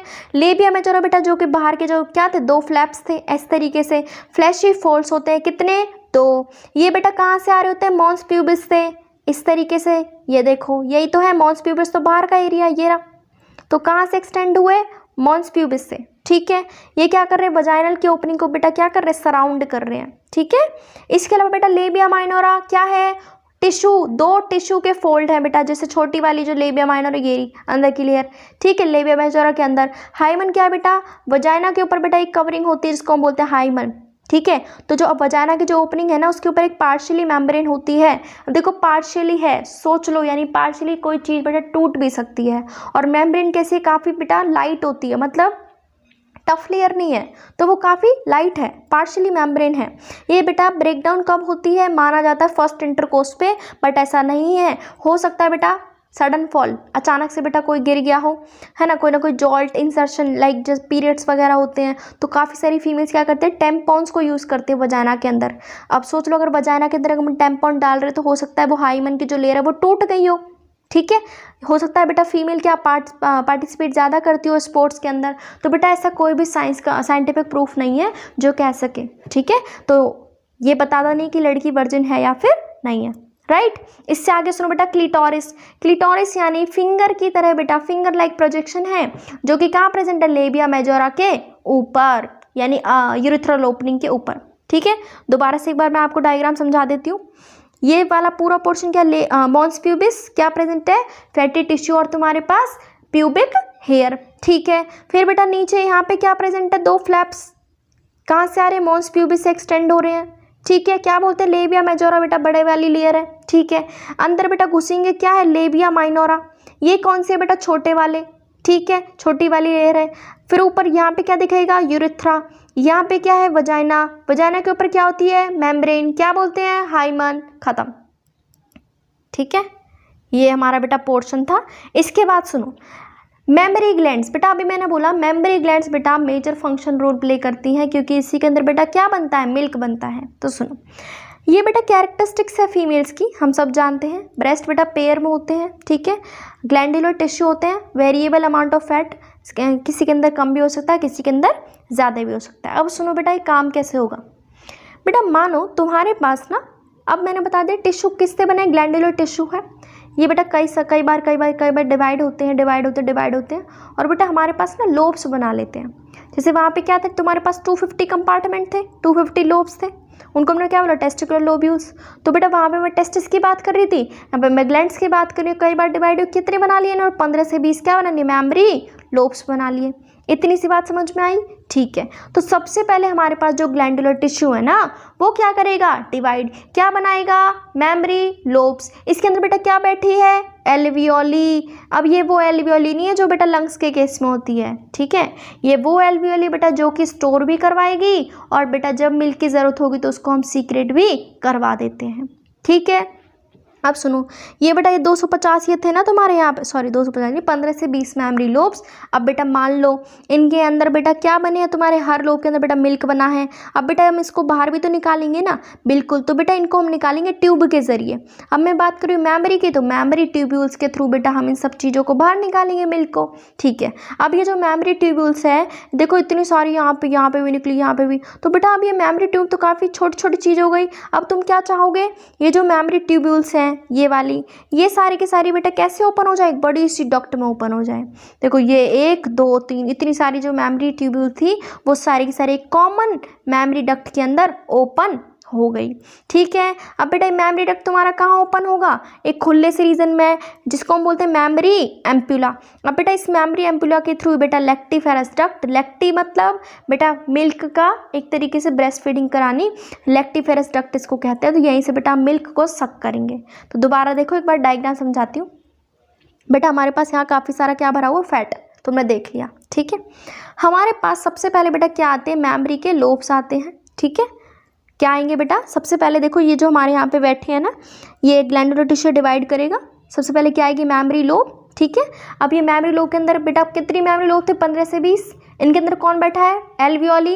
एल्वियोली क्या करेगी, स्टोर भी करेगी और उसको सीक्रेट भी करेगी, ठीक है। फिर बेटा सारा मिल्क कहाँ जाएगा, छोटी छोटी डक्ट्स के थ्रू मेमोरी डक्ट के अंदर, फिर ट्यूब्स, उसके बाद आई मेमोरी ट्यूब। फिर मेमोरी ट्यूब एक कॉमन डक्ट में खुलेगी, मेमोरी डक्ट जाएगी खुले से रीजन में जिसको बोलेंगे एम्पुला, और एम्पुला बेटा last portion that is lactiferous duct. इसी के थ्रू बेटा मिल्क तुम्हारा बाहर आएगा, ठीक है। देखो ये मेमोरी लोब हो गया, ये यहाँ पे तुम्हारा एल्वियोली यहाँ प्रेजेंट है, दिख रही है येलो येलो वाली। अब ये क्या होंगे, कॉमन डक्ट में यहाँ पे खुलेंगे आके। ये वाला पोर्शन क्या है, देखो एम्पुला रीजन है, ये बाहर का रीजन क्या है, लैक्टिफेरस डक्ट।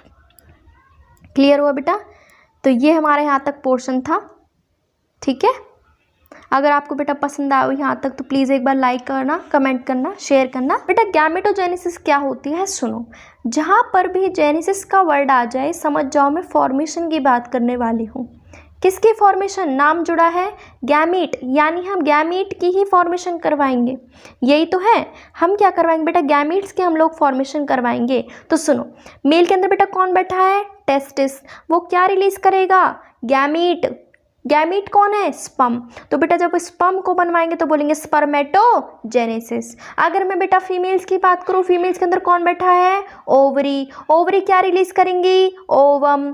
अब ओवम बन गया तो हम बोलेंगे इसको जेनेसिस। तो याद रखो गैमेटोजेनेसिस क्या होता है बेटा, एक तरीके से मेल के अंदर स्पर्म बनवाना, फीमेल के अंदर ओवम बनवाना, दैट्स इट। अगर मैं स्पर्म की बात करूँ तो बोलेंगे स्पर्मेटोजेनेसिस। अगर मैं फीमेल की बात कर रही हूँ जिसके अंदर बन रहा है ओवम तो बोलेंगे जेनेसिस। क्लियर। अब देखो आगे पढ़ते हैं स्पर्मेटोजेनेसिस। सुनो बेटा, हमारे पास हमने जो मेल का जो सिस्टम देखा था वहाँ पे हमने इमेच्योर मेल जर्म सेल बनी थी, उसको बोला था हमने स्पर्मेटोगोनिया, राइट। तो सुनो, अब जो इमेच्योर मेल जर्म सेल है तुम्हें क्या बनवाना है, उससे स्पर्म बनवाना है, उसको मैच्योर करवाना है। ये बेटा कब स्टार्ट होगा, जब बेटा आप 13-14 की एज पे आ जाओगे, यानी कि प्यूबर्टी पे बेटा ये सारी चीज़ें स्टार्ट हो जाएंगी। अब सुनो, हमारे पास जो इमेच्योर मेल जर्म सेल थी जिसको हम बोलते हैं स्पर्मेटोगोनिया, वो बेटा कहाँ बैठा था, सेमनीफेरस ट्यूब्यूल के अंदर, ठीक है। बेटा कैसा था ये, 2n था। अब बेटा इसकी बुद्धि उल्टी चलती है। सुनो एक कहानी से समझाती हूँ बेटा। जैसे हमारा इंडिया है, इतनी पॉपुलेशन बढ़ चुकी है, ठीक है। अब हम क्या चाहते हैं, पॉपुलेशन को थोड़ा कम करें, तो हम कुछ ना कुछ स्टेप ले रहे हैं ना। तो इसी तरीके से बेटा जो स्पर्मेटोगोनिया है, सबसे पहले बेटा इसने गलती से क्या कर दिया, माइटोसिस, उल्टा 2n था पहले से भी, दोबारा से इसने क्या कर दिया 2n, अपनी पॉपुलेशन को इसने और बढ़ा दिया। हम क्या चाहते हैं भाई n बन जाए, यानी हमें क्या मिल जाए 23 क्रोमोसोम, बट इसने बेटा कहानी ही उल्टी कर दी। इसने क्या किया, अपने नंबर को इंक्रीज करवा दिया। तो सबसे पहले बेटा हमारे पास क्या होगा, जो स्पर्मेटोगोनिया है वो बहुत बार मल्टीप्लाई करेगा और अपने नंबर को क्या करवा देगा, बढ़वा देगा, ठीक है। लेकिन बेटा नंबर बढ़वा दिया, कितने हो गए 46 क्रोमोसोम, हमें तो कितने चाहिए 23, उल्टी कहानी पड़ गई। तो बेटा इनमें से कुछ समझदार लोग होते हैं, जैसे हमारे इंडिया में है, तो वो कहते हैं कुछ समझदार, ठीक है हमें अकल आ गई है, हम दोबारा से मियोसिस करके इनको बेटा कम बनवा देते हैं। कितने वाले? 23 वाले बनवा देंगे। तो सुनो, हमारे पास बेटा जो स्पर्म था सबसे पहले वो क्या करता है, अपने नंबर को इंक्रीज़ करवा लेता है। कितने हो गए? 46 क्रोमोसोम। तो इनमें से बेटा कुछ लोग कहते हैं कुछ स्पर्मेटोगोनिया जिनको बोलेंगे प्राइमरी स्पर्मेटोसाइट, बेटा पहले लोग हैं जिन्होंने बेटा अच्छी बात की है। तो प्राइमरी स्पर्मेटोसाइट बेटा मियोसिस करेंगे, यानी कि रिडक्शनल डिवीजन करेंगे। 2n से क्या बनाएंगे? n बनाएंगे। ठीक है, तो कितनी हैप्लॉइड सेल बन गई? 2 हैप्लॉइड सेल बेटा आपके पास यहाँ पे बन जाएंगी। अब बेटा सुनो, इसको बोलेंगे सेकेंडरी स्पर्मेटोसाइट। दोबारा से सुनो मैंने क्या कहा बेटा, जो हमारी स्पर्मेटोजेनेसिस है ना, कैसे स्टार्ट होती है? जो इमेच्योर मेल जर्म सेल है वो सबसे पहले क्या करेगी बेटा, यानी जो स्पर्मेटोगोनिया है सेमिफेस ट्यूबुल के अंदर प्रेजेंट था, मल्टीप्लाई करेगा, नंबर को इंक्रीज कर देगा। ठीक है, कितने हो गए बेटा? डिप्लॉयड हो गया। कितने क्रोमोसोम? 46। मगर हम तो नहीं चाहते। ठीक है, तो उनमें से बेटा कुछ स्पर्मेटोगोनिया कहेंगे कि हम करवा देंगे भाई मियोसिस, ताकि क्या हो जाए, हमारे पास हैप्लॉइड स्पर्म बन जाए। ठीक है, अब जो हैप्लॉइड जो सेल बनी इसको बोलेंगे सेकेंडरी स्पर्मेटोसाइट। क्लियर? इसके पास कितने क्रोमोसोम हैं? 23। अब तुम्हें पता हर बार मियोसिस कितनी होती है? 2। Meiosis 1, meiosis 2। तो मियोसिस 1 में कितने बने थे? 2। अब हम दोबारा क्या करवाएंगे? मियोसिस 2। तो सेकेंड मियोटिक डिवीजन होगी, कितने हैप्लॉइड बनेंगे? 4। तो बेटा 4 तुम्हारे पास हैप्लॉइड स्पर्मेटिड बनते हैं। स्पर्मेटिड मतलब बेटा क्या होता है? स्पर्म को ही बेटा हम स्पर्मेटिड बोल देते हैं। तो बेटा ये काफ़ी ईजी है। दोबारा सुनो मैंने क्या कहा, हमारे पास जो स्पर्मेटोगोनिया था ना, सबसे पहले उसने क्या किया, अपने नंबर को इंक्रीज कर दिया। उनमें से बेटा कुछ ने बोला कि हम क्या करते हैं, हम कम करवा देंगे नंबर को, तो उसको बोलेंगे प्राइमरी स्पर्मेटोसाइट। अब जैसे प्राइमरी स्पर्मेटोसाइट ने बेटा 2 हैप्लॉइड स्पर्म बना के दिए तो उसको बोला सेकेंडरी स्पर्मेटोसाइट। अब सेकेंडरी स्पर्मेटोसाइट ने बेटा कितने बना दिए तुम्हारे पास, जब दोबारा उसने मियोटिक डिवीजन की तो 4 बन जाएंगे तुम्हारे पास हैप्लॉइड स्पर्मेटिड। क्लियर? अब बेटा स्पर्मेटिड वही ही स्टेज है जो कि मैच्योर स्पर्म वाली बात है। तो सुनो, जब स्पर्मेटिड को हम मैच्योर करवा देंगे स्पर्मेटोजोआ के अंदर, जोआ काफ़ी सारे बेटा है ना, काफ़ी सारे, जब स्पर्मेटिड स्पर्मेटोजोआ के अंदर ट्रांसफॉर्म होंगे इसको बोलेंगे स्पर्मियोजेनेसिस। अब बेटा स्पर्मेटोजेनेसिस पूरी की पूरी प्रोसेस जो मैंने अभी आपको समझाई, और स्पर्मियो बहुत छोटी सी जो प्रोसेस हुई है दैट इज़ योर स्पर्मियोजेनेसिस। यानी जब बेटा आपने स्पर्मेटिड को पूरे के पूरे मैच्योर स्पर्म के अंदर चेंज कर दिया ना स्पर्मेटोजोआ के अंदर, तो बोलेंगे स्पर्मियोजेनेसिस। क्लियर? इसके अलावा बेटा आप सुनो, अब देखो जब मैच्योर तुम्हारा पास हो ही गया है स्पर्म, अब क्या तुम चाहते हो दिन रात खाना ठूसता रहे? नहीं, तुम क्या चाहोगे, जो इसको न्यूट्रिशन मिल रहा था कहाँ से मिल रहा था? सर्टोली सेल से। तो हम क्या चाहेंगे भाई, सर्टोली सेल से अपना सर निकाल के भाग जा। तो बेटा जो जैसी स्पर्मेटोजेनेसिस हो जाएगी ना कंप्लीट, तो जो स्पर्म बैठा था ना सर्टोली सेल के अंदर, अब वो बेटा अपना सिर वहाँ से निकाल के भाग जाएगा। इसको बोलेंगे स्पर्मेटोजेनेसिस। इसी प्रोसेस को बोलेंगे बेटा, अरे प्रोसेस का नाम नहीं लिखा बेटा, इसको बोलते हैं स्पर्मिएशन। सुनो, जैसे ही बेटा हमारा स्पर्म सर्टोली सेल से बेटा बाहर निकलेगा उस प्रोसेस को बोलेंगे स्पर्मिएशन। तो मैंने 3 तुम्हें प्रोसेस समझाई। स्पर्मेटोजेनेसिस तो पूरी कि पहले हमारा स्पर्म था जो इमेच्योर था, उसने नंबर को इंक्रीज कर दिया, फिर उनमें से कुछ उन्होंने बोला कि हम प्राइमरी स्पर्मेटोसाइट हैं, हम करवा देंगे रिडक्शनल डिवीजन, तो मियोसिस हुई, फर्स्ट मियोटिक डिवीजन। कितने बन गए थे? 2 हैप्लॉइड स्पर्म बन गए, उनको क्या बोला? Secondary spermatocyte. फिर उन्होंने दोबारा से मियोटिक डिवीजन की, कितने बने? 4 हैप्लॉइड स्पर्मेटिड। फिर जब वो स्पर्मेटिड तुम्हारे चेंज हुए स्पर्मेटोजोआ के अंदर, इसको मैंने क्या बोला था? स्पर्मियोजेनेसिस।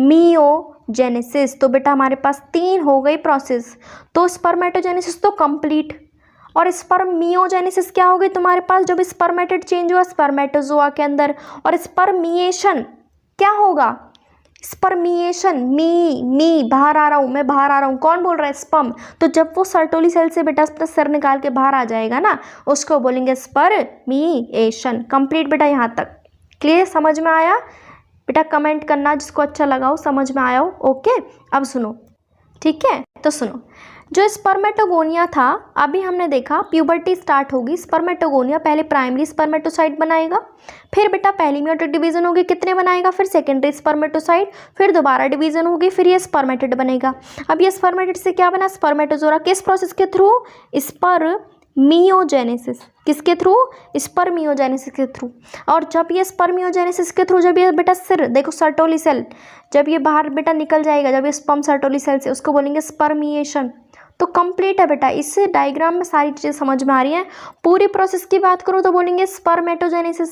अगर मैं बात करूँ स्पर्मियोजेनेसिस तो बस स्पर्मेटिड जब स्पर्मेटोजोआ में चेंज होगा स्पर्मियोजेनेसिस। और जब मैं बोलूँ स्पर्मिएशन तो बेटा जब मेरा स्पर्म बाहर आ जाएगा सर्टोली सेल से स्पर्म में स्पर्मिएशन हो जाएगा। क्लियर? ठीक है, सुनो अब जो स्पर्मेटोजेनेसिस है अभी हम पढ़ के आए हैं वो कब स्टार्ट होता है? प्यूबर्टी। लेकिन बेटा हम सब जानते हैं हमारी बॉडी में काफ़ी हार्मोन्स रोल प्ले करते हैं, राइट? तो सुनो हमारे अंदर स्पर्मेटोजेनेसिस स्टार्ट कब होगी? तो वो प्यूबर्टी पे होती है। लेकिन क्यों होती है? क्योंकि बेटा हमारी बॉडी के अंदर क्या बढ़ गया है? हार्मोन का लेवल। कौन सा? Gonadotropin releasing hormone, GnRH, gonadotropin releasing hormone, जो कि क्या है? Hypothalamic hormone. ठीक है बेटा, जैसे ही इसका लेवल इंक्रीज हो जाएगा ना तो बेटा ये किसको ऑर्डर देगा? एंटीरियर पिट्यूटरी को। वो कहेगा भाई प्लीज़ हमारे पास प्लेट में ना 2 हार्मोन रख दो, एक हार्मोन LH रख दो, एक हार्मोन FSH रख दो। क्लियर? तो बेटा हमारे पास कब स्टार्ट होगी स्पर्मेटोजेनेसिस? जब बेटा क्या हो जाएगा? GnRH बढ़ जाएगा। जैसे ही वो बढ़ा उसने बेटा किसको ऑर्डर दिया? एंटीरियर पिट्यूटरी को। उसने क्या बोला? भाई प्लीज़ एक प्लेट में हमारे पास 2 क्या लगा दो? हार्मोन्स लगा दो, है ना? एक लगा दो LH, एक लगा दो FSH। तो सुनो LH बेटा क्या है? ल्यूटिनाइजिंग हार्मोन है। LH, L से याद रखो Leydig cell, LH Leydig cell, यानी जो लेडिक सेल पे काम करेगा। लेडिक सेल क्या करवा रही थी? एंड्रोजन बनवा रही थी। भाई अगर तुम्हारे पास एंड्रोजन नहीं बना तो क्या स्पर्मेटोजेनेसिस हो पाएगी? नहीं। तो बेटा खत्म। तो हमारे पास जो LH है यानी वो किस पे काम करेगा? लेडिक सेल पे। ये लेडिक सेल बेटा क्या करवाती हैं? एंड्रोजन को बनवाती भी हैं और उसको रिलीज भी करवाती हैं। किसके लिए ज़रूरी है? ताकि हमारे पास क्या हो सके? स्पर्मेटोजेनेसिस हो सके। क्लियर हुआ? तो LH याद रखना लेडिक सेल पे बेटा काम करता है और इसका कोई भी काम नहीं अलग इसके अलावा। सुनो अब आता है बेटा हमारे पास फॉलिकल स्टिमुलेटिंग हार्मोन। बेटा सुनो FSH। बेटा S आ गया इसमें बीच में। S से तो मैंने एक ही चीज़ पढ़ाई है, सर्टोली सेल। ठीक है, तो बेटा FSH किस पे काम करेगा? सर्टोली सेल पे। बेटा सर्टोली सेल कुछ ना कुछ बेटा रिलीज करती होगी, NCERT ने बताया नहीं, कुछ ना कुछ फैक्टर्स रिलीज करती है जो कि स्पर्मियोजेनेसिस में हेल्प करते हैं। स्पर्मियोजेनेसिस क्या थी? जब तुम्हारा स्पर्मेटो जो था तुम्हारा स्पर्मेटोजोआ में जब बेटा चेंज हो जाता है ना उसको बोलते हैं स्पर्मियोजेनेसिस। क्लियर हुआ? दोबारा सुनो FSH बेटा क्या करता है? एक हार्मोन है जो कि सर्टोली सेल पे बेटा काम करेगा। ये कुछ ना कुछ फैक्टर्स रिलीज करता है जो कि स्पर्मियोजेनेसिस प्रोसेस में तुम्हारी हेल्प करने वाले हैं। स्पर्मियोजेनेसिस क्या थी? जब स्पर्मेटिड तुम्हारा चेंज होगा किसके अंदर? स्पर्मेटोजोआ के अंदर। यही तो बताया था मैंने। तो कंप्लीट हो गई ये वाली प्रोसेस बेटा। ठीक है, अब सुनो बेटा आप देखते हैं स्पर्म का स्ट्रक्चर। बेटा कुछ नहीं है, अपने आप को इमेजिन कर लेना बस। ठीक है, अब देखो तुम्हारी जैसे बॉडी है, तुम्हारी क्या है? एक बॉडी है, ये रही बॉडी। गर्दन है तुम्हारे पास स्टाइल मारने को, पेट भी है तुम्हारे पास, पैर भी हैं। क्लियर? अब तुमको बताओ तुम्हारी बॉडी के ऊपर क्या एक कवरिंग है? हाँ जी, किसकी? स्किन की। इसी तरीके से बेटा स्पर्म के भी पास भी होता है, हेड भी होता है, नेक भी होती है, मिडिल पीस मतलब पेट हो गया तुम्हारा बीच का एरिया बेटा। लेकिन इसके पास बेटा पैर नहीं है बेचारा, एक तरीके से पाई जिसके पास क्या? टेल, पूंछ होती है बेटा इसके पास। तो बेटा 3 पोर्शन हो गए, हेड, नेक, मिडिल पीस, टेल। 4 हो गए, सॉरी, हेड, मिडिल पीस और तुम्हारे पास नेक और टेल हो गई। ठीक है, अब बेटा क्या तुम्हारे पास कवरिंग होती है स्किन की? हाँ जी, तो बेटा इसकी बॉडी पे भी कवरिंग होगी। किसकी होगी? प्लाज्मा मेम्ब्रेन की। ठीक है, क्या बेटा तुम्हारे पास दिमाग में क्या भेजा दिया है भगवान ने? हाँ जी, क्या बोलते हैं? न्यूक्लियस। हेड के अंदर भी क्या होगा? न्यूक्लियस भरा होगा। ठीक है, इसके ऊपर बेटा हमने क्या बना दिया? इसका पफ बना दिया। ठीक है, इसके ऊपर बेटा ऊपर एक बेटा एंटीरियर पोर्शन पे हमारे पास एक कप लाइक स्ट्रक्चर होता है, सॉरी कैप लाइक स्ट्रक्चर होता है जिसके अंदर बेटा काफ़ी सारी एंजाइम्स फिल हैं। ये बेटा क्या है? एक तरीके से सिर है। ये सिर देखो, ये ओवम है, यहाँ पे तुम्हारा स्पर्म आ रहा है, स्पर्म के ऊपर क्या बैठा है? कैप। अब ये बेटा धक्का लगाने में हेल्प करेगा, तो यानी एक तरीके से फर्टिलाइजेशन में हेल्प कर रहा है तुम्हारा कैप लाइक स्ट्रक्चर। इसको क्या बोलते हैं? एक्रोजोम। डायग्राम से समझा देती हूँ, सुनो। तुम्हारे पास हेड रीजन हो गया, हेड रीजन हो गया, ठीक है, नेक हो गई, मिडिल पीस, टेल। हेड के अंदर क्या है, न्यूक्लियस जिसके पास जेनेटिक मटेरियल होगा। कवरिंग किसकी है, प्लाज्मा मेम्ब्रेन की। ऊपर कैप लाइक स्ट्रक्चर क्या बोलते हैं, एक्रोसोम। एक्रोसोम बेटा टक्कर मारने के लिए हेल्प करेगा, फर्टिलाइजेशन में हेल्प करवाता है, ठीक है। नेक का बेटा कोई रोल नहीं दिया है। मिडिल पीस, तुम्हें पता है पेट से तुम्हें खाने में एनर्जी मिलती है ना, इसी तरीके से बेटा मिडिल पीस में क्या प्रेजेंट है, बहुत सारे माइटोकॉन्ड्रिया। क्या देंगे बेटा, एनर्जी ही देने वाले हैं, हमें पता है। नीचे क्या है, टेल। अब बेटा अगर तुम्हें पूछ दिया भगवान ने, खैर दी नहीं है, टेल क्या करेगा, स्विमिंग करवाने में हेल्प करेगा, क्योंकि बेटा मेहनत किसको करनी है, स्पर्म को, क्योंकि ये स्पर्म किसके अंदर जाएगा, फीमेल के अंदर जाएगा थ्रू द टेल। और टेल क्या करवाती है बेटा, तुम्हारे पास क्या करवाएगी टेल, मोटिलिटी, और इसको स्विमिंग में हेल्प करवा देगी तुम्हारी टेल, ठीक है। तो मिडिल पीस सुनो, मिडिल पीस बेटा क्या है, कई सारे माइटोकॉन्ड्रिया है जो कि बेटा एनर्जी दे देते हैं ताकि टेल आराम से मूव करके बेटा जा सके अपने फीमेल के अंदर, ठीक है। सुनो इसके अलावा बेटा जो एक नॉर्मल ह्यूमन होता है, नॉर्मल नहीं सारे ही ह्यूमन, वो एक बार में 200 से 300 मिलियन स्पर्म रिलीज करते हैं एक कॉइटस के अंदर। अब सुनो, इसमें से बेटा 60% तो ऐसे स्पर्म होते हैं जिनके पास हल्की फुल्की नॉर्मल शेप साइज है, लेकिन जो 40% है बेटा दे आर एक्स्ट्राऑर्डिनरी, उनके पास बेटा विग्रस मोटिलिटी होती है, यानी आराम बहुत तेज़ी से वो मूव कर पा रहे हैं, अच्छे से उनकी मोटिलिटी पावर, अच्छे से उनकी फर्टिलाइजिंग पावर होती है। क्लियर हुआ बेटा जी। सुनो, अब जो स्पर्म जो रिलीज हुआ है ना, अभी सुनो, स्पर्म सिर्फ और सिर्फ सेमिनिफेरस ट्यूब्यूल से रिलीज हुआ है, ठीक है। अभी वो कहाँ कहाँ जाएगा, फिर एसेसरी डक्ट के थ्रू ट्रांसपोर्ट होगा, रेडिट टेस्टिस, वास एफरेंशिया, फिर बीच में बेटा तुम्हारे पास क्या आएंगी, सीक्रेशन, ये हो रहा है एपिडाइमिस का, वास डेफरेंस का, सेमिनल वेसिकल का, प्रोस्टेट का, ये सारा बेटा कुछ ना कुछ सीक्रेशन करेंगे, रिलीज कुछ ना कुछ रिलीज करेंगे स्पर्म के अंदर, जिसके जो किसके लिए ज़रूरी है, ताकि हमारा मोटिलिटी हो पाए स्पर्म की, मैच्योर रह सके स्पर्म आराम से।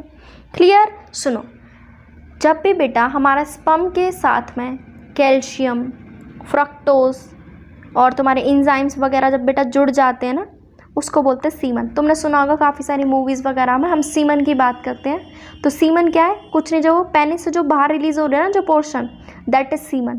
क्योंकि देखो यहाँ पे तुम्हारा ये तो पेनिस था, यहाँ पे तुम्हारे टेस्टिस थे। जब टेस्टिस निकले सेमिनिफेरस ट्यूब्यूल से, किसने उसको ट्रांसपोर्ट करवाया आगे, डक्ट्स ने, जो 4 डक्ट थी। फिर क्या है तुम्हारे पास यहाँ पे, सेमिनल वेसिकल थी, प्रोस्टेट था, बल्बोयूरेथ्रल था, उन्होंने बेटा माल मसाला ऐड किया था, कैल्शियम, फ्रक्टोज, इंजाइम्स, तो जाके तुम्हारा स्पर्म बाहर आया सबके सीक्रेशन से। अब ये जो स्पर्म बाहर आया इसको क्या बोलेंगे, सीमन बोलते हैं बेटा, ठीक है। तो इसमें कंफ्यूज नहीं होना। इसके अलावा सुनो, हमारे पास मेल सेक्स एक्सेसरी डक्ट बेटा क्या करती हैं, एंड्रोजन बनवाने में हेल्प करती हैं, ये सब बेटा हम लोग जानते हैं, ठीक है। तो यहाँ तक बेटा समझ में आया, किसी को परेशानी हो तो प्लीज़ कमेंट सेक्शन में बताना, ठीक है। आगे हम पढ़ते oogenesis पढ़ते बेटा आगे इसका पोर्शन, ओके। सुनो जी, अब हमारे पास आता है oogenesis। क्लियर। oogenesis बेटा क्या है, जैसे वहाँ पे मैंने स्पर्मेटोजेनेसिस में स्पर्म्स बने थे हमारे, अब हमारे पास क्या बनने वाला है, मैच्योर फीमेल गैमेट यानी कि ओवम। लेकिन स्पर्मेटोजेनेसिस बेटा बहुत अच्छे से समझ में इजी आ जाता है सब बच्चों को। oogenesis काफ़ी डिफिकल्ट पोर्शन है क्योंकि इसमें कॉम्प्लेक्सिटी काफ़ी बढ़ जाती है, ठीक है। तो ये काफ़ी ज़्यादा डिफरेंट होता है स्पर्मेटोजेनेसिस से, क्योंकि स्पर्मेटोजेनेसिस कब स्टार्ट हुई थी बेटा मेल्स के अंदर, प्यूबर्टी पे। बट बेटा हमारा केस अलग है, ठीक है। हमारे अंदर बेटा oogenesis स्टार्ट हो जाती है जब बेटा हम लोग मम्मी के अंदर होते हैं, मम्मा के अंदर, एम्ब्रियोनिक डेवलपमेंट के अंदर ही बेटा स्टार्ट हो गई है। जब हम यूट्रस के अंदर जब हम लोग बैठे हुए हैं ना, तभी ही हम लोगों ने बेटा स्टार्ट कर दिया ओवम बनाना। अब तुम खुद बताओ, हम तभी ओवम बना के आ जाएं तो बेकार चीज़ नहीं, एक तरीके से ख़राब हो गया ना, क्योंकि अभी तुम्हें बॉडी में ग्रोथ डेवलपमेंट सारी चीज़ें करवानी है, स्टार्टिंग में ओवम बन के बैठ गया तो बेटा हमारे भगवान ने भी कुछ ना कुछ आगे सोच के रख रखा है। अब तुम देखोगे कैसे। तो सुनो, एम्ब्रियोनिक डेवलपमेंट में जब बेटा अंदर है मम्मा के, तो काफ़ी सारे हमारे पास क्या बन गए, ओगोनिया बन गए। जैसे हमारे स्पर्मेटोगोनिया थे, इमेच्योर मेल जर्म सेल, यहाँ पे क्या है, ओगोनिया, ये क्या है, इमेच्योर फीमेल जर्म सेल, ठीक है। कहाँ बने, फीटल ओवरी। फीटल क्यों, क्योंकि बेटा अभी पूरा बेबी बना नहीं है, वो फीटस है, ठीक है। इसके अलावा सुनो मज़े की बात बेटा, ना ओगोनिया कभी भी ऐड नहीं होता बर्थ के बाद, उल्टा घटते रहते हैं, ठीक है। सुनो, no more oogonia are formed and added after birth. तो बेटा बर्थ लेने के बाद ना एक भी ओगोनिया ना तो बनने वाला है और ना ही तुम्हारे पास वहाँ पे ऐड होने वाला है, ठीक है। तो सुनो, अभी बेटा सारी की सारी कहानी तुम्हारी वहाँ तक चली। तो सुनो, अभी भी एम्ब्रियोनिक डेवलपमेंट के अंदर है, तो बेटा इन्होंने क्या कर दिया, डिवीज़न स्टार्ट कर दी। ऑलरेडी इन्होंने ओगोनिया बना लिया, अब डिवीज़न कर रहे हैं, मियोटिक डिवीज़न कर रहे हैं, अपना नंबर बढ़ा रहे हैं। तो बेटा भगवान ने सोचा नहीं नहीं नहीं नहीं, गलती हो जाएगी, अभी थोड़ी ना स्टार्ट करवा देंगे। तो वहाँ पे बेटा भगवान कहते हैं आप थोड़ी टाइम के लिए ना अरेस्ट हो जाओ, है ना, रेस्ट इन पीस, अरेस्ट हो जाओ बेटा थोड़ी टाइम के लिए। तो बेटा जैसे वहाँ बना था प्राइमरी स्पर्मेटोसाइट, यहाँ बनेगा प्राइमरी oocyte। दोबारा सुनो बेटा, मैंने क्या कहा, कंफ्यूज नहीं होना। हमारे पास फीमेल गैमेट बनेगा, कब बनता है, एम्ब्रियोनिक डेवलपमेंट में स्टार्ट हो जाता है। हमारे पास काफ़ी सारे मिलियंस में क्या बन जाएंगे, ओगोनिया। कहाँ पे बनते हैं, फीटल की ओवरी में बनेंगे, ठीक है। क्या उसके बाद ऐड होंगे, नहीं, ना ही उसके बाद बेटा बनते हैं, किसके बाद, बर्थ के बाद। ये बेटा इन्होंने पेट के अंदर ही क्या कर दिया, स्टार्ट कर दिया बेटा डिवीज़न करना। अब बेटा मियोटिक डिवीज़न की है, नंबर बढ़वा रहे हैं जैसे वहाँ उसने बढ़वाए थे। अब बेटा भगवान ही बोलेंगे आप ना प्लीज़ अरेस्ट हो जाओ, कौन सी स्टेज पे, प्रोफेज 1 पे। फिर बोलेंगे प्राइमरी oocyte। अब बेटा मैं थोड़ा समझा दूं, जब भगवान ने ही बोल दिया भाई प्लीज़ थोड़ा वहाँ पे वेट कर लो, तो अब ये प्राइमरी oocyte से हमें सेकेंडरी नहीं बनने देना है अभी, क्योंकि बेटा बच्चे की ग्रोथ भी तो करवानी है ना, ताकि वो अच्छे से ग्रोथ डेवलपमेंट कर पाए। हम स्टार्टिंग में थोड़े ना उसको रिप्रोडक्टिव एक्टिव बना देंगे। तो प्राइमरी oocyte के ऊपर बेटा हम लेयर बना देंगे काफ़ी सारी, ताकि उसको क्या मिलती रहे, प्रोटेक्शन मिलती रहे। और जब बेटा उसकी उम्र आए ना प्यूबर्टी की, तब बेटा हम बोलेंगे ठीक है अब जाके आप बनवा लो सेकेंडरी oocyte, क्योंकि जैसे वहाँ पे बने थे सेकेंडरी स्पर्मेटोसाइट, तो ये तो आगे जाके बने हैप्लॉइड, तुम्हारे पास स्पर्म। इसी तरीके से हम यहाँ पे करेंगे। तो यहाँ क्या करते हैं बेटा, हम प्राइमरी स्पर्मेटोसाइट तो उसने कहाँ पे बना लिया, एम्ब्रियोनिक के एम्ब्रियो स्टेज में बना लिया, एम्ब्रियोनिक स्टेज में।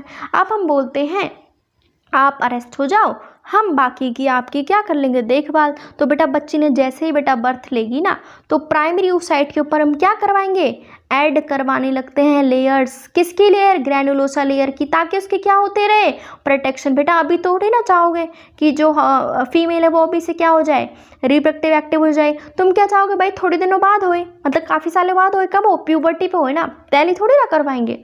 तो हम प्राइमरी स्पर्मेटोसाइट के ऊपर कुछ लेयर लगवा देते हैं, जिसको हम बोलते हैं ग्रैनुलोसा लेयर।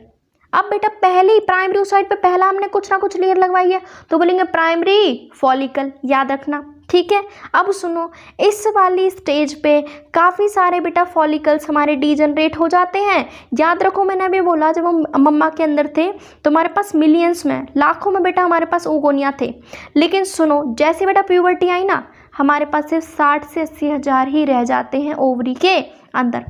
इससे आगे तुम जानोगे मेंस्ट्रुअल साइकिल में हर मंथ बेटा एक बार ओवम बाहर रिलीज होता है, एक ओवम, ठीक है।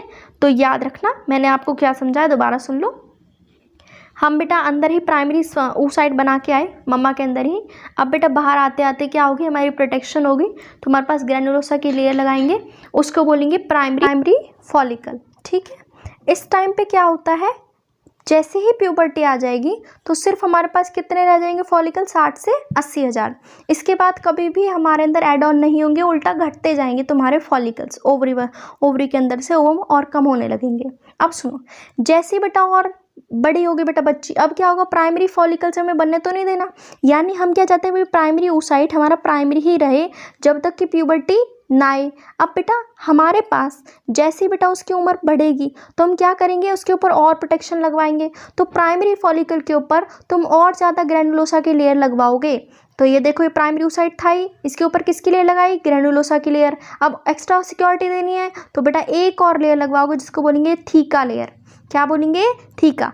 तो जब बेटा हमारे पास प्राइमरी oocyte के ऊपर हमारे पास क्या, सॉरी प्राइमरी oocyte, ये oocyte होगा यहाँ पे, प्राइमरी oocyte के ऊपर जब आपके पास काफ़ी ज़्यादा ग्रैनुलोसा की लेयर आती है और थीका भी आ जाती है, तो बोलेंगे सेकेंडरी फॉलिकल, ठीक है। अब इस सेकेंडरी से मुझे क्या बनवाना है, टर्शरी, ठीक है। तो बेटा जब सेकेंडरी से जब हम टर्शरी बनवाते हैं ना, तो उसके अंदर एक फ्लूइड भर जाता है जिसको हम बोलते हैं एंट्रम। क्या बोलेंगे, एंट्रम। तो सुन लो दोबारा से, प्राइमरी फॉलिकल बन गया। अब तुम क्या चाहोगे, प्राइमरी oocyte को तो भी प्राइमरी oocyte रखना, अभी से उसको मैच्योर नहीं करना। तो प्राइमरी oocyte के ऊपर आप दोबारा से लेयर लगवा दो और उसके साथ एक और एड ऑन करवाओ नई थीका, जिसको बोलेंगे सेकेंडरी फॉलिकल। अब इसको चेंज करवा दो टर्शरी फॉलिकल। अंदर क्या भरी हुई है, कैविटी, जिसको क्या बोलते हैं, एंट्रम। क्लियर। अब सुनो, हमारे पास अब हम क्या बनवाया, हमने क्या बनवाया, सेकेंडरी से टर्शरी फॉलिकल। तो इस टर्शरी फॉलिकल के अंदर अब जो देखो, ये प्राइमरी oocyte, ग्रैनुलोसा लेयर, अब ये जो थीका थी ना, इसको दो में डिवाइड कर दो, एक आउटर थीका, एक इनर थीका। तो बेटा टर्शरी फॉलिकल में हमने और एक्स्ट्रा सिक्योरिटी दे दी। हमने क्या कहा, प्राइमरी oocyte के ऊपर पहले से क्या चलती आ रही थी, ग्रेनुलोसा की लेयर क्या बना था, प्राइमरी oocyte। फिर मैं जैसे ही दोबारा से और उस मेच्योर हो रही है बेटा बच्ची, तो हम क्या करेंगे, उसके ऊपर और प्रोटेक्शन करेंगे। तो प्राइमरी oocyte तो अब भी वही है, उसके ऊपर एक्स्ट्रा और क्या लगवा दी तुमने, ज़्यादा लेयर लगवाई ग्रेनुलोसा की, साथ में क्या ऐड ऑन कर दिया, थीका। अब जैसे ही सेकेंडरी चेंज हुआ टर्शरी में, अब क्या करवाएंगे उसके अंदर, हम दोबारा से क्या डलवा देंगे, थीका। लेकिन थीका को बेटा डिवाइड कर दोगे एक आउटर थीका और एक इनर थीका। तो देख रहे हो कितनी हमने सिक्योरिटी की है एक तरीके से। तो सुनो, अब बेटा हमारा ये वही स्टेज है जब हमारा प्राइमरी oocyte अब चेंज होगा सेकेंडरी oocyte में। सुनना, तो अब ये वही स्टेज है जब प्राइमरी oocyte चेंज होगा सेकेंडरी oocyte में। तो सुनो कैसे, प्राइमरी oocyte कहाँ प्रेजेंट है, अभी टर्शरी फॉलिकल के अंदर। देखो हमने प्राइमरी को चेंज नहीं होने दिया, अभी वो कहाँ बैठा, टर्शरी फॉलिकल के अंदर। अभी टर्शरी फॉलिकल साइज में ग्रो होगा, अपनी मियोटिक डिवीजन यानी मियोसिस कंप्लीट करेगा, फर्स्ट मियोटिक डिवीजन, ठीक है, पहली बार। तो कितने बनाएगा, हैप्लॉइड सेकेंडरी oocyte बना दिया इसने पहली बार। ये कैसे डिवीजन है, अनइक्वल। अनइक्वल बेटा मतलब एक तो छोटी सी एक सेल बनी जिसको बोलेंगे फर्स्ट पोलर बॉडी, और एक काफ़ी बड़ा सा हैप्लॉइड सेकेंडरी oocyte बना। तो याद रखना, टर्शरी फॉलिकल के अंदर हमारा प्राइमरी oocyte बेटा पहली बार मियोटिक डिवीजन करेगा और फिर क्या बनाएगा, सेकेंडरी oocyte, और साथ में बेटा एक छोटी सी पोलर बॉडी रिलीज होती है, ठीक है। अब मियोसिस तो बेटा एक बार थोड़ी ना होगी, दो बार होगी। तो जैसे ही बेटा अब हमारा क्या होगा, सेकेंड मियोटिक डिवीजन होगी, तो जो टर्शरी फॉलिकल, सुनो, सेकेंडरी oocyte जो है उसके अंदर क्या भरा हुआ, काफ़ी सारा साइटोप्लाज्म भरा रहता है, न्यूट्रिशन वहाँ पे प्रेजेंट है, ठीक है। अब टर्शरी फॉलिकल को अब हम किस में चेंज करवाएंगे, ग्रेफेन फॉलिकल के अंदर, क्योंकि बेटा अभी हमारे पास क्या हुई थी, पहली मियोटिक डिवीजन हुई थी ना, हमें अभी सेकंड भी करवानी है। तो टर्शरी फॉलिकल को बेटा अब नॉर्मल आगे तो चेंज करना ही पड़ेगा मैच्योर होने के लिए। तो मैच्योर फॉलिकल को हम क्या बोलते हैं, ग्रेफेन फॉलिकल। अब जैसे ही बेटा ग्रेफेन फॉलिकल बेटा रप्चर होगा, देखो ये मानो ग्रेफेन फॉलिकल, इसके अंदर कौन बैठा है, ओवम। तो जैसे टॉफ़ी होती है ना, तो टॉफ़ी क्या है तुम्हारा, एक तरीके से तुम्हारे पास सेकेंडरी oocyte, ठीक है, और बाहर का जो रैपर है वो क्या है, ग्रेफेन फॉलिकल। तो जैसे ही ग्रेफेन फॉलिकल रप्चर हुआ तो क्या रिलीज हुआ सेकेंडरी oocyte में से, ओवम। अब ओवम जैसे रिलीज हुआ तो उसको बोलेंगे ओव्यूलेशन, उस प्रोसेस को, ठीक है। इसके अलावा बेटा सेकेंडरी oocyte के बाहर की लेयर को बोलते हैं जोना पेलुसिडा, आगे पढ़ोगे आप लोग। तो हमारे पास ये होता है। तो सुनो, सबसे पहले हमारे पास क्या हुआ, फीटल लाइफ में जब हम बेटा एम्ब्रियोनिक स्टेज में मम्मा के अंदर, तो जो oogonia थे उन्होंने माइटोसिस के नंबर बढ़ाया, क्या बना दी, प्राइमरी oocyte। जैसे बेटा हमने बर्थ लिया, हमने पहली मियोटिक डिवीजन कंप्लीट की, जैसे हमने बर्थ लिया, प्राइमरी oocyte के ऊपर हम लेयर लगवाएंगे, बनेगा प्राइमरी फॉलिकल, फिर और लेयर लगवाएंगे, बनेगा सेकेंडरी फॉलिकल, फिर लेयर लगाएंगे, फिर बनेगा टर्शरी फॉलिकल। अब टर्शरी फॉलिकल के अंदर बेटा पहली मियोटिक डिवीजन होगी, तो पहले बनेगा सेकेंडरी oocyte बड़ा सा, और एक छोटी सी पोलर बॉडी बनेगी, ठीक है। फिर जैसे ही हम क्या करवाएंगे, अब टर्शरी फॉलिकल को चेंज करवाएंगे मैच्योर ग्रेफेन फॉलिकल में। अब ये ग्रेफेन फॉलिकल जैसे बेटा रप्चर होगा ना, तो एक ओवम रिलीज होगा और साथ में एक पोलर बॉडी। तो ये होता है हमारा oogenesis, ठीक है। तो सुनो, हमारे पास प्राइमरी फॉलिकल, इसको मान लो सेकेंडरी फॉलिकल, फिर ये देखो टर्शरी फॉलिकल, देखो इसके अंदर एक कैविटी दिख रही है जिसको मैंने कहा था एंट्रम। अभी टर्शरी फॉलिकल किस में चेंज होगा, ग्रेफेन फॉलिकल में। अब जैसे ही ग्रेफेन फॉलिकल रप्चर हुआ, क्या रिलीज हो गई, टॉफी, ओवम रिलीज हो गया, ठीक है। अब बेटा आगे तुम और पढ़ोगे कॉर्पस ल्यूटियम, जैसे जो रैपर है वो रैपर को थोड़ी ना खाएंगे, तो जो ग्रेफेन फॉलिकल है वो भी आगे फर्दर चेंज हो जाएगा कॉर्पस ल्यूटियम के अंदर। तो एक बार मैं आपको समझा देती हूँ मैंने कैसे आपको समझाया। सुनो, हमारे पास सबसे पहले क्या हुआ, हमारे पास जो oogonia थी ना, उसने बेटा डिवीज़न करनी स्टार्ट की, कब, एम्ब्रियोनिक डेवलपमेंट पे, ठीक है। क्या बना दिया, प्राइमरी oocyte बना दिया, ठीक है। अब जैसे उसने बर्थ लिया, तो हमने प्राइमरी oocyte के ऊपर अब क्या करवा दिया, हमने लेयर लगवा दी, किसकी, ग्रैनुलोसा लेयर की। इसको हमने क्या बोला, प्राइमरी फॉलिकल, ठीक है। अब बेटा जैसे इसकी अब बढ़ते जो बच्ची मैच्योर होगी, तो अब इस प्राइमरी oocyte के ऊपर अब भी प्राइमरी ही रखना है, इसके ऊपर और ग्रैनुलोसा की लेयर, साथ में एक और क्या करवा दिया, थीका। अब क्या बोलेंगे, सेकेंडरी फॉलिकल, ठीक है। अब सेकेंडरी फॉलिकल को बेटा फिर मैच्योर आगे करवाओगे, अब भी प्राइमरी oocyte है। अब ये क्या होगा, हमारे पास पहले से क्या प्रेजेंट है, ग्रैनुलोसा, लेकिन जो थीका थी ना उसको दो में चेंज कर दिया, एक आउटर थीका और एक इनर थीका। तो ये कौन सा फॉलिकल बना, टर्शरी फॉलिकल। अब टर्शियरी फॉलिकल से आगे क्या बनेगा, ग्राफेन फॉलिकल। क्या बनेगा, ग्राफेन फॉलिकल। कंप्लीट। अब क्या होगा, ग्राफेन फॉलिकल के अंदर से क्या निकलेगा, ओवम। साथ में क्या निकलेगी, एक पोलर बॉडी। यही था बेटा सब। अब इसके अंदर से कैसे, जो सेकेंडरी फॉलिकल जब टर्शियरी में चेंज हुआ तो मेरा प्राइमरी oocyte पहली बार बेटा लाइफ में चेंज हुआ। क्या बनाया इसने, सेकेंडरी oocyte। और जैसे ही इसने सेकेंडरी oocyte बनाया तो पहली एक पोलर बॉडी निकली और साथ में क्या निकला, एक ओवम निकला, बड़ा सा ओवम निकला। तो याद रखो बेटा, सबसे पहले हमारे पास प्राइमरी oocyte है, उसने बेटा बर्थ हो गया है। अब तुम उसके ऊपर क्या करवाओगे, प्रोटेक्शन जैसे ही करवाओगे तो बनेगा पहले प्राइमरी फॉलिकल, फिर क्या बनेगा, सेकेंडरी बनेगा। अब सेकेंडरी से क्या बनेगा, टर्शियरी। अब इस टर्शियरी फॉलिकल में ही ना प्राइमरी oocyte पहली बार चेंज होगा सेकेंडरी oocyte में, और साथ में क्या रिलीज होगा, पहली पोलर बॉडी। ठीक है। अब ये टर्शियरी फॉलिकल किस में चेंज होगा, ग्राफेन फॉलिकल में। ठीक है। और इससे क्या, इसमें क्या बनेगा, ग्राफेन फॉलिकल में ओवम, और साथ में क्या निकलेगा, सेकेंड पोलर बॉडी। क्लियर। ये था बेटा हमारा oogenesis। तो याद रखना, इसमें काफ़ी सारे डिफरेंस, ऐसा कुछ खास नहीं है, बस याद रखो ये एम्ब्रियोनिक स्टेज पे स्टार्ट हो जाता है हमारा oogenesis। ठीक है, फीमेल्स के केस की बात करूँ तो, और मेल्स के केस में ऐसा पॉसिबल नहीं था। ठीक है। तो हमारे पास बेटा एक बार मैं रिवीजन करवा देती हूँ।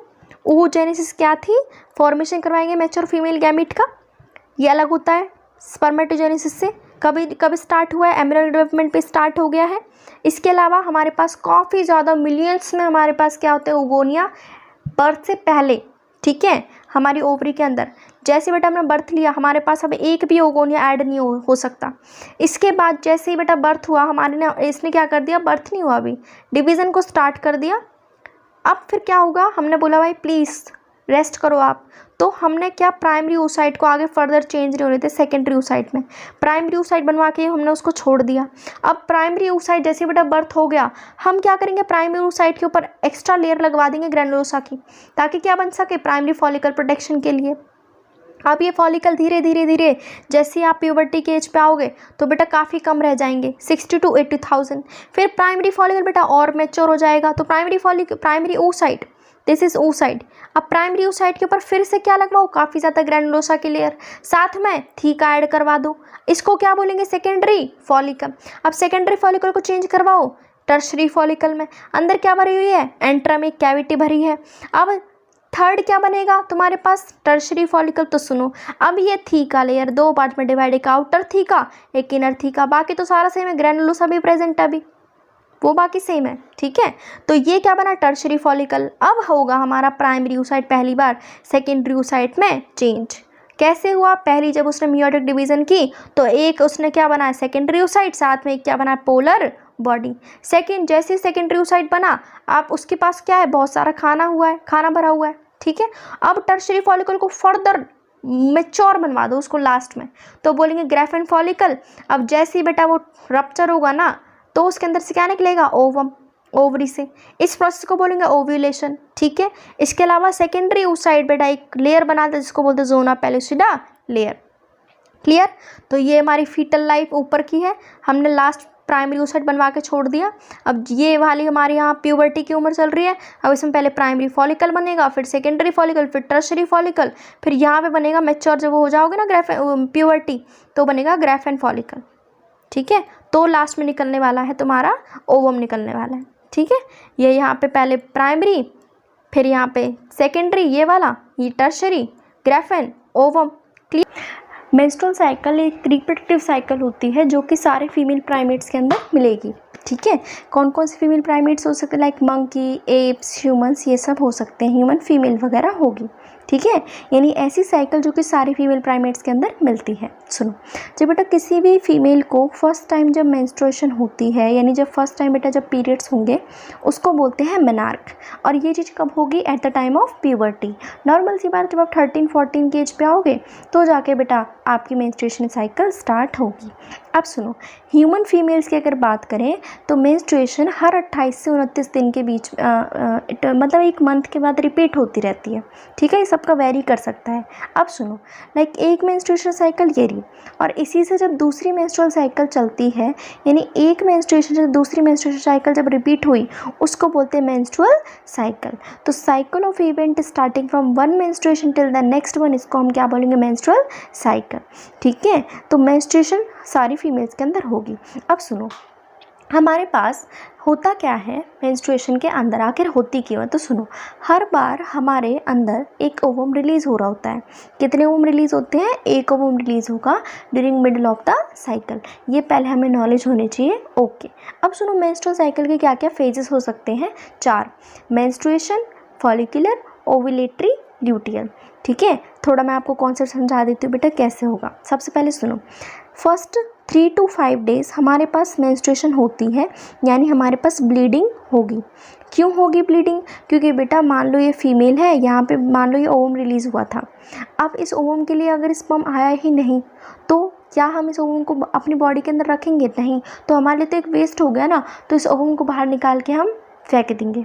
इसके अलावा हमारे पास यूट्रस था, यूट्रस की एक लेयर थी, नाम था एंडोमेट्रियम। क्या नाम था, एंडोमेट्रियम। ये लेयर क्या थी, एक तरीके से जो बेबी था उसके लिए घर था। लाइक ये है ये फीमेल का सिस्टम है। ठीक है, ये ओवम था, फीमेल वो तो आया नहीं स्पर्म, तो ये भी बाहर आएगा। इसके अलावा यूट्रस की वॉल थी एंडोमेट्रियम। अब ये एक तरीके से घर था बच्चे का, लेकिन बेटा प्रेगनेंसी तो हुई नहीं, तो एक तरीके से ये वाली वॉल भी बाहर आएगी। तो हमारे पास मेंस्ट्रुएशन फेज़ में हमारे पास ये चीज़ें बेटा ब्रेक डाउन होके आती हैं थ्रू द वजाइना। फर्स्ट हमें क्लियर हुआ। सेकंड बेटा आप सुनो, ज़रूरी थोड़ी अगर इस बार तुम्हारे पास इस बार अगर मेंस्ट्रुअल साइकिल आ गई तो हर बार आए, नहीं, हो सकता है बेटा नेक्स्ट टाइम क्या आ जाए, तुम्हारे पास स्पर्म आ जाए। ठीक है, तो तुम्हारी बॉडी तो आपको आगे के लिए प्रिपेयर करके चलेगी ना, ताकि आगे प्रेगनेंसी हो सके। तो सुनो, सेकंड फेज़ होता है फॉलिकुलर फेज़। इसमें बेटा आप सारे के सारे फॉलिकल्स को ना डेवलप करवाओगे, नहीं, प्राइमरी से सेकेंडरी, सेकेंडरी से टर्शियरी, टर्शियरी से ग्रेफिन फॉलिकल, ये सब हम जानते हैं, हमने ऊर्जा से हम लोगों ने पढ़ रखा है। अब सुनो, हमारे पास जैसे ही फॉलिकुलर फेज़ आया तो बेटा बीच में मिडल ऑफ द साइकिल में हमारे पास क्या होगा, LH और FSH बहुत पीक पे चले जाते हैं, और जिनकी पीक पे जाने की वजह से ना ग्रेफिन फॉलिकल टूटेगा और वो रिलीज़ कर देता है ओवम। इसको बोलते हैं ओव्यूलेशन। तो बेटा फर्स्ट फेज़ तो मेंस्ट्रुएशन, सेकंड फेज़ फॉलिकल्स की डेवलपमेंट हुई, क्योंकि आपके पास यहाँ पे एस्ट्रोजन, प्रोजेस्टेरोन ये हार्मोन भी बढ़ गए, यानी ओवरी के हार्मोन्स भी इंक्रीज़ हुए, साथ पिट्यूटरी के हार्मोन्स भी इंक्रीज़ हुए, जिसकी वजह से क्या हुआ, LH सर्ज आया और तुम्हारे पास ओवम बाहर रिलीज आउट हो गया थ्रू द ग्रेफिन फॉलिकल। तो ये वाला जो फेज़ होगा इसको बोलेंगे ओव्यूलेटरी फेज़। अब सुनो, अब हमारे पास 2 केस होते हैं। अगर बेटा हमारे पास ओवम तो बन गया, अगर स्पर्म आया तो क्या होगा, जाइगोट बनेगा। अगर ओवम अकेला रह गया, उसके पास स्पर्म नहीं आया, तो ये वेस्ट है। तो बेटा आगे जाके क्या होगी, दोबारा से ब्लीडिंग, यानी दोबारा से मेंस्ट्रुअल साइकिल रिपीट होगी। इतना कॉन्सेप्ट आना चाहिए। अगर ओवम हमारा वेस्ट है, यानी जो एंडोमेट्रियम है वो भी सोच के बैठी थी मैं तो प्रिपेयर रहूँगी बेबी के लिए, बट वो भी वहाँ पे बेबी तो बना नहीं, तो एंडोमेट्रियम लेयर भी बेटा मेंस्ट्रुअल साइकिल के रूप में यानी ब्लीडिंग के रूप में बाहर आ जाएगी। तो कॉज हमें समझ में आया। तो हमारे पास 2 केस, अगर प्रेगनेंसी हुई तो बेटा 9 महीने के लिए सारे के सारे इवेंट रुक जाएंगे, कोई भी मेंस्ट्रुएशन नहीं होगी। और अगर तुम्हारे पास प्रेगनेंसी नहीं हुई तो वापस से साइकिल आपके पास रिपीट होगी। तो सुनो, अब जो ग्रेफिन फॉलिकल था वो रप्चर करके उसने क्या निकाला, ओवम। अब मान लो तुम्हारे पास स्पर्म नहीं आया तो ये ओवम भी बाहर रिलीज़ होगा, हमें इतना पता है नेक्स्ट मेंस्ट्रुअल साइकिल में। इसके अलावा एंडोमेट्रियम तुम्हारी यहाँ पे टूट गई थी ना, तो उस एंडोमेट्रियम को बनवाने के लिए दोबारा से कुछ सिस्टम तो बनाओ। तो बेटा जो ग्रेफिन फॉलिकल है वापस से क्या बनाएगा, कॉर्पस ल्यूटियम। ये कॉर्पस ल्यूटियम ढेर सारा बेटा प्रोजेस्टेरोन रिलीज़ करेगा। देखो ये रहा प्रोजेस्टेरोन, इसने जैसे ही प्रोजेस्टेरोन रिलीज़ किया तो वापस से एंडोमेट्रियम लेयर आपकी बन जाएगी, और जैसे ही बेटा ये चीज़ें वापस से बनने लगेंगी तो नेक्स्ट मेंस्ट्रुअल साइकिल आपकी वापस से रिपीट होगी। तो ये 4 के 4 फेज़ थे। तो सुनो, हमारे पास फर्स्ट फेज़ आता है मेंस्ट्रुअल फ्लो होगा बेटा इस टाइम 3 से 5 दिन के लिए। क्यों, क्योंकि बेटा एंडोमेट्रियम की लेयर क्या हो गई, टूट चुकी है। इसके अलावा कुछ ब्लड वेसल्स भी बाहर आएंगी, और जो ओवम था अनफर्टिलाइज ओवम वो भी आपका बाहर आएगा। मेंस्ट्रुएशन तभी ही होगी अगर ओवम तुम्हारा फर्टिलाइज नहीं हुआ होगा, मैंने समझा दिया। ठीक है, अब सुनो, अगर बेटा मेंस्ट्रुएशन नहीं आई इसका मतलब प्रेगनेंसी है। बट कभी कभी बेटा कुछ ऐसे केस होते हैं, लाइक किसी की तबीयत सही नहीं है, उसको स्ट्रेस है, तो कभी कभी बेटा डिले हो जाते हैं, काफ़ी टाइम या 1-2 महीने का गैप भी आ सकता है। तो ज़रूरी नहीं है अगर किसी को पीरियड्स नहीं हो इसका मतलब वो प्रेग्नेंट हो, नो। नेक्स्ट फेज है फॉलिकुलर फेज। प्राइमरी फॉलिकल बेटा चेंज होगा सेकेंडरी, सेकेंडरी से टर्शरी, टर्शरी से ग्रेफिन फॉलिकल। अब ये ग्रेफिन फॉलिकल क्या करेगा, दोबारा से एंडोमेट्रियम की बनवाने की हेल्प करेगा, क्योंकि बेटा ग्रेफिन फॉलिकल चेंज होगा कॉर्पस ल्यूटियम के अंदर, और कॉर्पस ल्यूटियम ही वापस से बहुत सारा प्रोजेस्टेरोन रिलीज करके एंडोमेट्रियम को बनवाएगा। तो सुनो, ये सारे के सारे जो चेंजेस हैं, लाइक LH बढ़ गया, FSH बढ़ गया, सॉरी, ये सारे जो चेंजेस हैं वो क्यों होते हैं हमारे अंदर, तो बेटा LH और FSH जब इंक्रीज़ हो जाते हैं ना हमारे अंदर, तो अचानक से फॉलिकल्स की डेवलपमेंट काफ़ी इंक्रीज़ हो जाएगी। तुम्हारा एस्ट्रोजन भी इंक्रीज़ हो गया, तो बेटा LH और FSH मैंने कहा था ना पीक पे आ जाते हैं, और जिनके पीक पे आने से क्या होगा, ओवम आपका रिलीज़ हो जाएगा। तो जैसे ही LH और FSH इंक्रीज़ हुए, LH सर्ज हुआ, जिसकी वजह से रप्चर हुआ क्या, ग्रेफिन फॉलिकल, क्या रिलीज़ किया उसने, ओवम। इसको क्या बोला था मैंने, ओव्यूलेशन। नेक्स्ट है ल्यूटियल फेज।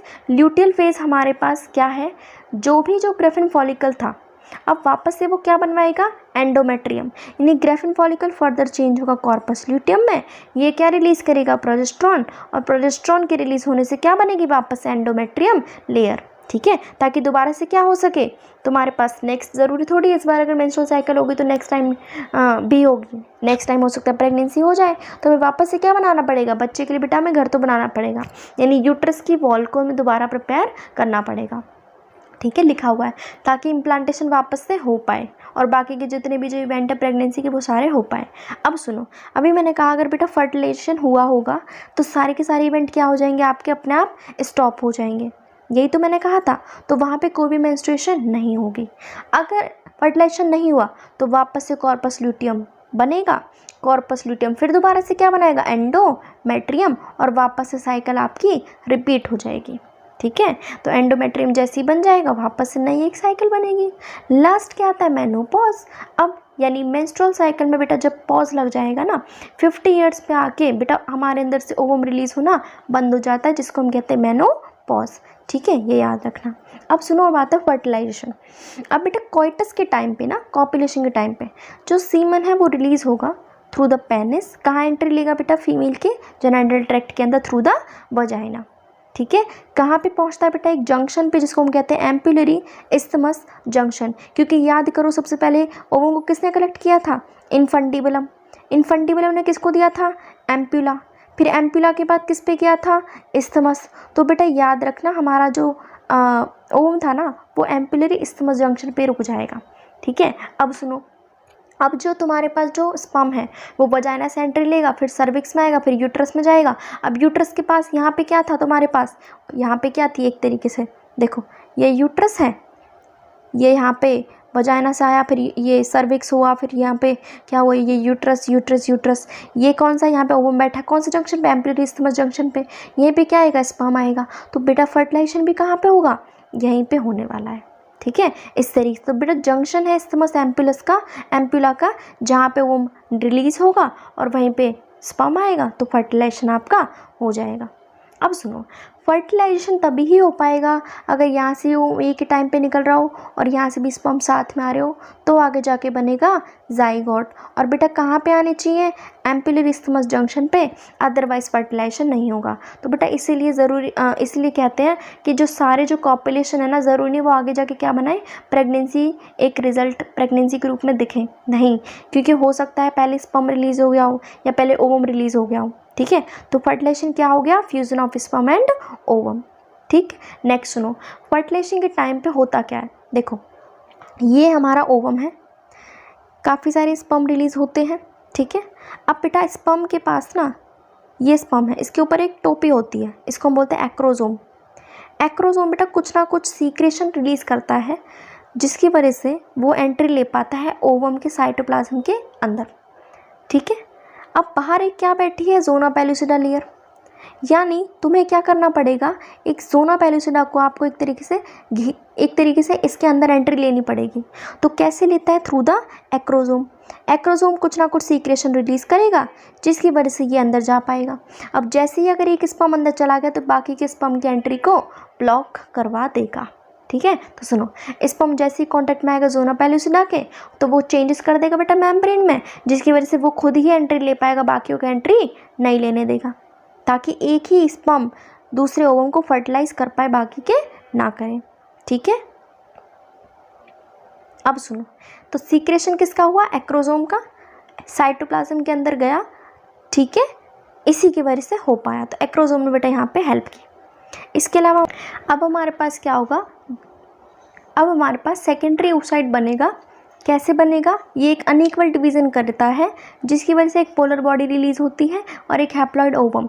अब ये दोनों के दोनों मिलके क्या बना देंगे आगे जाके, जाइगोट। तो इस तरीके से हमारा फर्टिलाइजेशन बेटा क्या हुआ, कंप्लीट।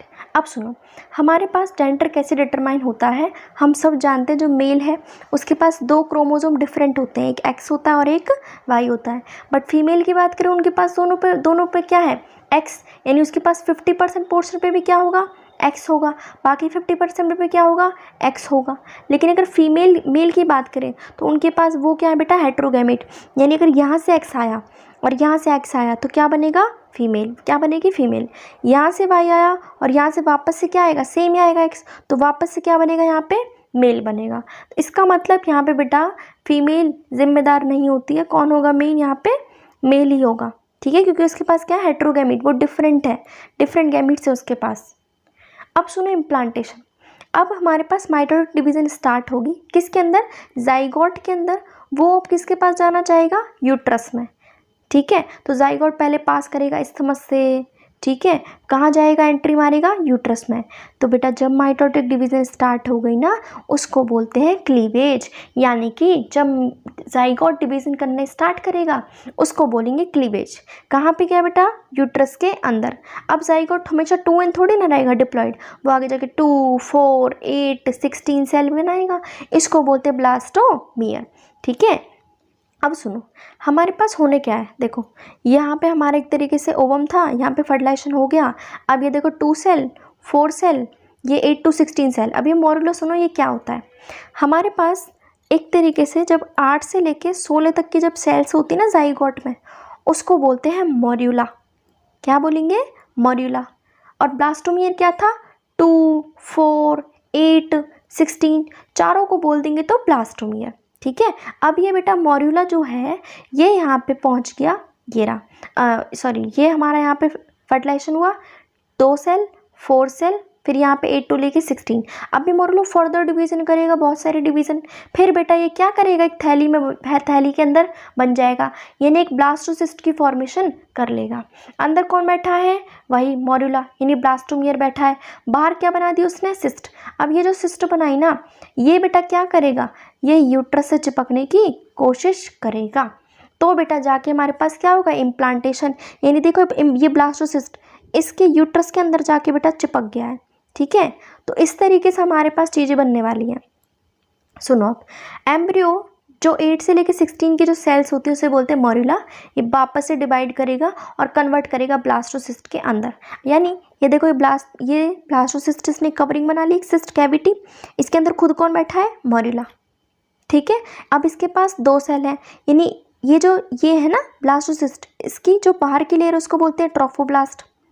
ये रही ट्रोफोब्लास्ट। अंदर की जो मटेरियल बचा उसको बोलते हैं इनर सेल मास। यानी हमारे पास ब्लास्टोसिस्ट बना, ब्लास्टोसिस्ट की बाहर की लेयर का नाम होगा ट्रोफोब्लास्ट और अंदर वाली का नाम होगा इनर सेल मास। अब ये ट्रोफोब्लास्ट ही बेटा हमारा काम करवाएगा, यानी ये देखो ये यूट्रस, ठीक है, यहाँ पे ये देखो ये हमारी ब्लास्टोसिस्ट है एक तरीके से, इसकी बाहर की लेयर क्या है, ट्रोफोब्लास्ट। ये ट्रोफोब्लास्ट बेटा यूट्रस के एंडोमेट्रियम लेयर से जाके जुड़ने की कोशिश करती है।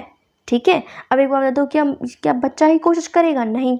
अब बेटा मम्मी भी एक तरीके से, यानी यूट्रस का जो टिश्यू है और मैटरनल ब्लड है वो भी इसको चारों तरफ से क्या कर लेगा, कवर कर लेगा। इस तरीके से बेटा इम्प्लांटेशन हमारे पास हो पाएगा। ठीक है। तो ब्लास्टोसिस्ट क्या हो गया, यूट्रस के अंदर एम्बेडेड हो गया, जिसकी वजह से प्रेगनेंसी आगे कंटिन्यू होगी। इनर सेल मास आगे जाके क्या बनाएगा, एम्ब्रियो। इसको हम आगे डिटेल में पढ़ेंगे। अब सुनो प्रेगनेंसी में क्या क्या होगा। तो बेटा सबसे पहले जैसे इम्प्लांटेशन हुआ, उसके बाद जो हमारा जो ट्रोफोब्लास्ट था ना, जो यूट्रस से ऐसे चिपका था, ठीक है। अब इस ट्रोफोब्लास्ट के ऊपर ये ऐसे फिंगर लाइक प्रोजेक्शन आने लगती है। क्या आ गई, फिंगर लाइक प्रोजेक्शन। इसको नाम देते क्रियोनिक फ्लाई। इसके आसपास क्या भरा हुआ था, यूट्रस का टिश्यू और मैटरनल ब्लड, अभी जो मैंने समझाया था। इन दोनों शख्सों को मिला के कहते हैं, यानी क्रियोनिक फ्लाई बच्चे की और यूट्रस टिश्यू को मिला के कहेंगे प्लेसेंटा, ठीक है। तो प्लेसेंटा एक स्ट्रक्चरल एक फंक्शनल यूनिट है between embryo and maternal body. Placenta की बेटा फंक्शंस होते हैं, ये बेटा सप्लाई करेगा ऑक्सीजन की, न्यूट्रिएंट्स की, अब अच्छी चीज़ों की भी कर दी तो बेटा बॉडी से कुछ ना कुछ वेस्ट भी रिलीज हो रहा होगा बच्चे के अंदर, तो बेटा कार्बन डाइऑक्साइड वेस्ट मटेरियल को भी बेटा बाहर हम निकलवा देंगे प्लेसेंटा के थ्रू मदर की बॉडी के अंदर, ठीक है। अब इतनी चीज़ हमें समझ में आई, लेकिन जो प्लेसेंटा है वो बच्चे से किसके थ्रू जुड़ा है, तो वो भी तो एक जरिया होगा किसी न किसी चीज़ के थ्रू, उसको कहते हैं अम्बेलिकल कॉर्ड, हिंदी में सुना होगा नाल। तो अम्बेलिकल कॉर्ड के थ्रू बेटा बेबी हमारा प्लेसेंटा से जुड़ा हुआ है, तो ही प्लेसेंटा उसको सारी चीज़ें प्रोवाइड कर पा रहा है, ठीक है। अब सुनो, प्लेसेंटा इसके अलावा कुछ ना कुछ टिश्यू, एंडोक्राइन टिश्यू की तरह काम कर रहा है, हार्मोन्स रिलीज करता है, HCG, HPL, estrogen, progesterone, relaxin. अब सुनो, HCG, HPL और रिलैक्सिन तभी ही रिलीज़ होंगे अगर बेटा फीमेल क्या होगी, प्रेग्नेंट होगी, अदरवाइज नहीं, क्योंकि एस्ट्रोजन और प्रोजेस्टेरोन तो अभी भी रिलीज़ हुए थे मेंस्ट्रुअल साइकिल में, तो ये तीन के तीन हार्मोन सिर्फ प्रेगनेंसी के टाइम पे ही रिलीज आउट होते हैं, अदरवाइज नहीं होते, ठीक है। तो HCG कौन से, इसकी फुल फॉर्म क्या हुई, ह्यूमन क्रियोनिक गोनाडोट्रोपिन, और HPL की ह्यूमन प्लेसेंटल लैक्टोजन। अब सुनो, इसके बाद हमारे पास जैसे ही बेटा प्रेगनेंसी के टाइम पे ना ये सारे हार्मोन्स की जो बेटा लेवल है वो इंक्रीज़ हो जाता है, like estrogen, progesterone, prolactin, thyroxine, ये भी रिलीज़ होते रहते हैं ताकि बच्चे की क्या हो सके, ग्रोथ हो सके अच्छे से, ठीक है। इसके अलावा सुनो, अब जैसे ही इम्प्लांटेशन हो गया, अब जो बच्ची थी इनर सेल मास ना, देखो ट्रोफोब्लास्ट तो बाहर की लेयर थी जो किसे चिपक गई, यूट्रस से, अंदर क्या बचा था, इनर सेल मास। अब ये तीन सेल बनाता है, outer cell, outer layer, inner layer. Outer को बोलेंगे एक्टोडर्म, इनर को बोलेंगे एंडोडर्म, और बीच की लेयर होगी मीजोडर्म। ये तीनों की तीनों लेयर जाके आगे बेटा आपके अंदर टिश्यू, ऑर्गन वगैरह बनाएगी, ठीक है। इनर सेल मास के पास बेटा स्टेम सेल होती है, हम सब ने पता है, जो स्टेम सेल होती है उसके पास बेटा कैपेबिलिटी है, वो हर तरीके के टिश्यू ऑर्गन को बना सकता है। इसके बाद बच्चे की डेवलपमेंट किस किस तरीके से होगी, एम्ब्रियोनिक डेवलपमेंट। तो सुनो, जैसे ही 1 मंथ कंप्लीट होगा बच्चे का सबसे पहले हार्ट बनेगा। इसको बेटा हम कैसे पता कर सकते हैं, स्टेथोस्कोप को यूज़ करो, बच्चे की हार्ट बीट आप लोग सुन सकते हैं। जैसे ही 2nd मंथ कंप्लीट हुआ उसके बेटा हाथ पैर, लिम्स, डिजिट्स वगैरह बन जाएंगे। 3rd मंथ में क्या होगा, ऑर्गन सिस्टम, हार्ट तो बन गया, किडनी, लिवर, ये सब बनेंगे। उसके अलावा आपके पास मेल फीमेल यानी जेंडर भी डिटरमाइन हो जाएंगे कि वो मेल है बच्चा या फिर फीमेल है, ठीक है। 5th मंथ में क्या होगा, पहली बार बेटा बच्चा मूव करेगा, ठीक है, पहली बार बच्चे के सिर पे बाल आने लग जाएंगे। 6th मंथ में क्या होगा, हमारे पास पूरी बॉडी के ऊपर बेटा बाल आ जाएंगे, बच्चा गोरिल्ला बन जाएगा, ठीक है। तो 6th मंथ में उसकी पूरी बॉडी पे क्या आ गए, तुम्हारे पास हेयर की ग्रोथ हो गई। इसके अलावा बेटा हमारी पलकों पे, आईलिड्स पे क्या आ गए, फाइन हेयर्स की ग्रोथ होने लगी, ठीक है। ये आईलिड्स क्या हो गई, सेपरेट, अलग अलग होने लगी। जैसे ही 8th मंथ आया तो बेटा मेल के अंदर मैंने कहा था टेस्टिस होते हैं जिसके अंदर स्पर्म बनेगा। अब इसके ऊपर एक कवरिंग आई जिसको बोलते हैं स्क्रॉटम। तो इस केस में 8th मंथ में मेल के केस में बेटा डिफरेंस होता है, मेल के अंदर स्क्रॉटम के अंदर टेस्टिस बैठ जाते हैं। 9th मंथ में बेटा बच्चा पूरा रेडी है। लास्ट पोर्शन है पार्चुरेशन और लैक्टेशन। अब बेटा जैसे ही 9 मंथ्स का जो पीरियड कंप्लीट हुआ अब आएगी पार्चुरेशन, यानी बच्चे के बेटा हम क्या करवाएंगे, डिलीवरी। ये हम जानते हैं गेस्टेशन पीरियड क्या होगा, 9 मंथ्स का। अब हमारे पास होगा कैसे पार्चुरेशन, तो बेटा यूट्रस के अंदर बहुत ज़्यादा कॉन्ट्रैक्शन होगा यानी पेन होगा, तभी जाके आगे जाके क्या हो पाएगी, डिलीवरी हो पाएगी। अब ये करेगा कैसे, कैसे होता है, तो बेटा न्यूरो एंडोक्राइन मैकेनिज्म है हमारी बॉडी में, उसके थ्रू होगा। यहाँ पे खुद बेटा फीटस अपने आप बेटा मेहनत करता है बाहर आने के लिए, यानी फीटस इजेक्शन बाहर आने के लिए बेटा खुद रिफ्लेक्स कर रहा है, इसको बोलते हैं फीटस इजेक्शन रिफ्लेक्स। यानी फीटस खुद यूट्रस की वॉल पे क्या कर रहा है, कॉन्ट्रैक्शन कर रहा है जिससे वो बाहर आ सके। ठीक है, जैसे ही वो कॉन्ट्रैक्शन करेगा इसकी वजह से बेटा काफ़ी सारा ऑक्सीटोसिन रिलीज़ होगा। जितना ऑक्सीटोसिन मम्मा के अंदर रिलीज़ होगा उतना ही ज़्यादा बेटा फर्दर ऑक्सीटोसिन रिलीज़ होगा, जिसकी वजह से बहुत ज़्यादा कॉन्ट्रैक्शन होगी और जिसकी वजह से बेटा बच्चा बाहर आ जाएगा। ठीक है, तो ये था हमारे पास। किसके थ्रू आएगा, बर्थ कैनाल के थ्रू आता है। बर्थ कैनाल क्या होती है, वजाइना प्लस सर्विक्स, इसके थ्रू बेटा बेबी बाहर आएगा। नेक्स्ट हमारे पास है लैक्टेशन, लास्ट पोर्शन। बेटा मैमरी ग्लैंड्स होती हैं जिसको हम ब्रेस्ट कहते हैं, ये बेटा प्रेगनेंसी के टाइम पे डिफरेंशिएशन स्टार्ट कर देती हैं ताकि क्या बना सकें, मिल्क बना सकें, इसको हम बोलते हैं लैक्टेशन। ठीक है, ताकि हम न्यू बॉर्न बेबी को बेटा अच्छे से फीड करा सकें। अब कोलोस्ट्रॉम क्या होता है, जो बेटा फर्स्ट 1 to 3 डेज़ या 3 to 5 डेज़ जो मिल्क रिलीज़ होता है ना मम्मा के अंदर, वो सबसे ज़्यादा बेनिफिशियल होता है बच्चे की ग्रोथ के लिए। ठीक है, जिसको बेटा डॉक्टर्स भी बोलते हैं, रिकमेंड करते हैं कि बच्चे को स्टार्टिंग में मम्मा का ही मिल्क फीड करना चाहिए। ठीक है, तो कोलोस्ट्रॉम क्या हो गया, जो स्टार्टिंग के टाइम पे जो मिल्क निकलता है उसको कोलोस्ट्रॉम कहते हैं, जो कि येलो कलर का होगा। ठीक है, इसके पास बेटा काफ़ी सारी दवाइयाँ होती हैं, एंटीबॉडीज़, जिसकी वजह से बेटा बच्चे की अच्छे से ग्रोथ हो पाती है और उसको कोई बीमारी नहीं लगती। तो यहाँ पे हमारा चैप्टर ख़त्म होता है। जिसको भी पसंद आए प्लीज़ लाइक करना, कमेंट करना, शेयर करना।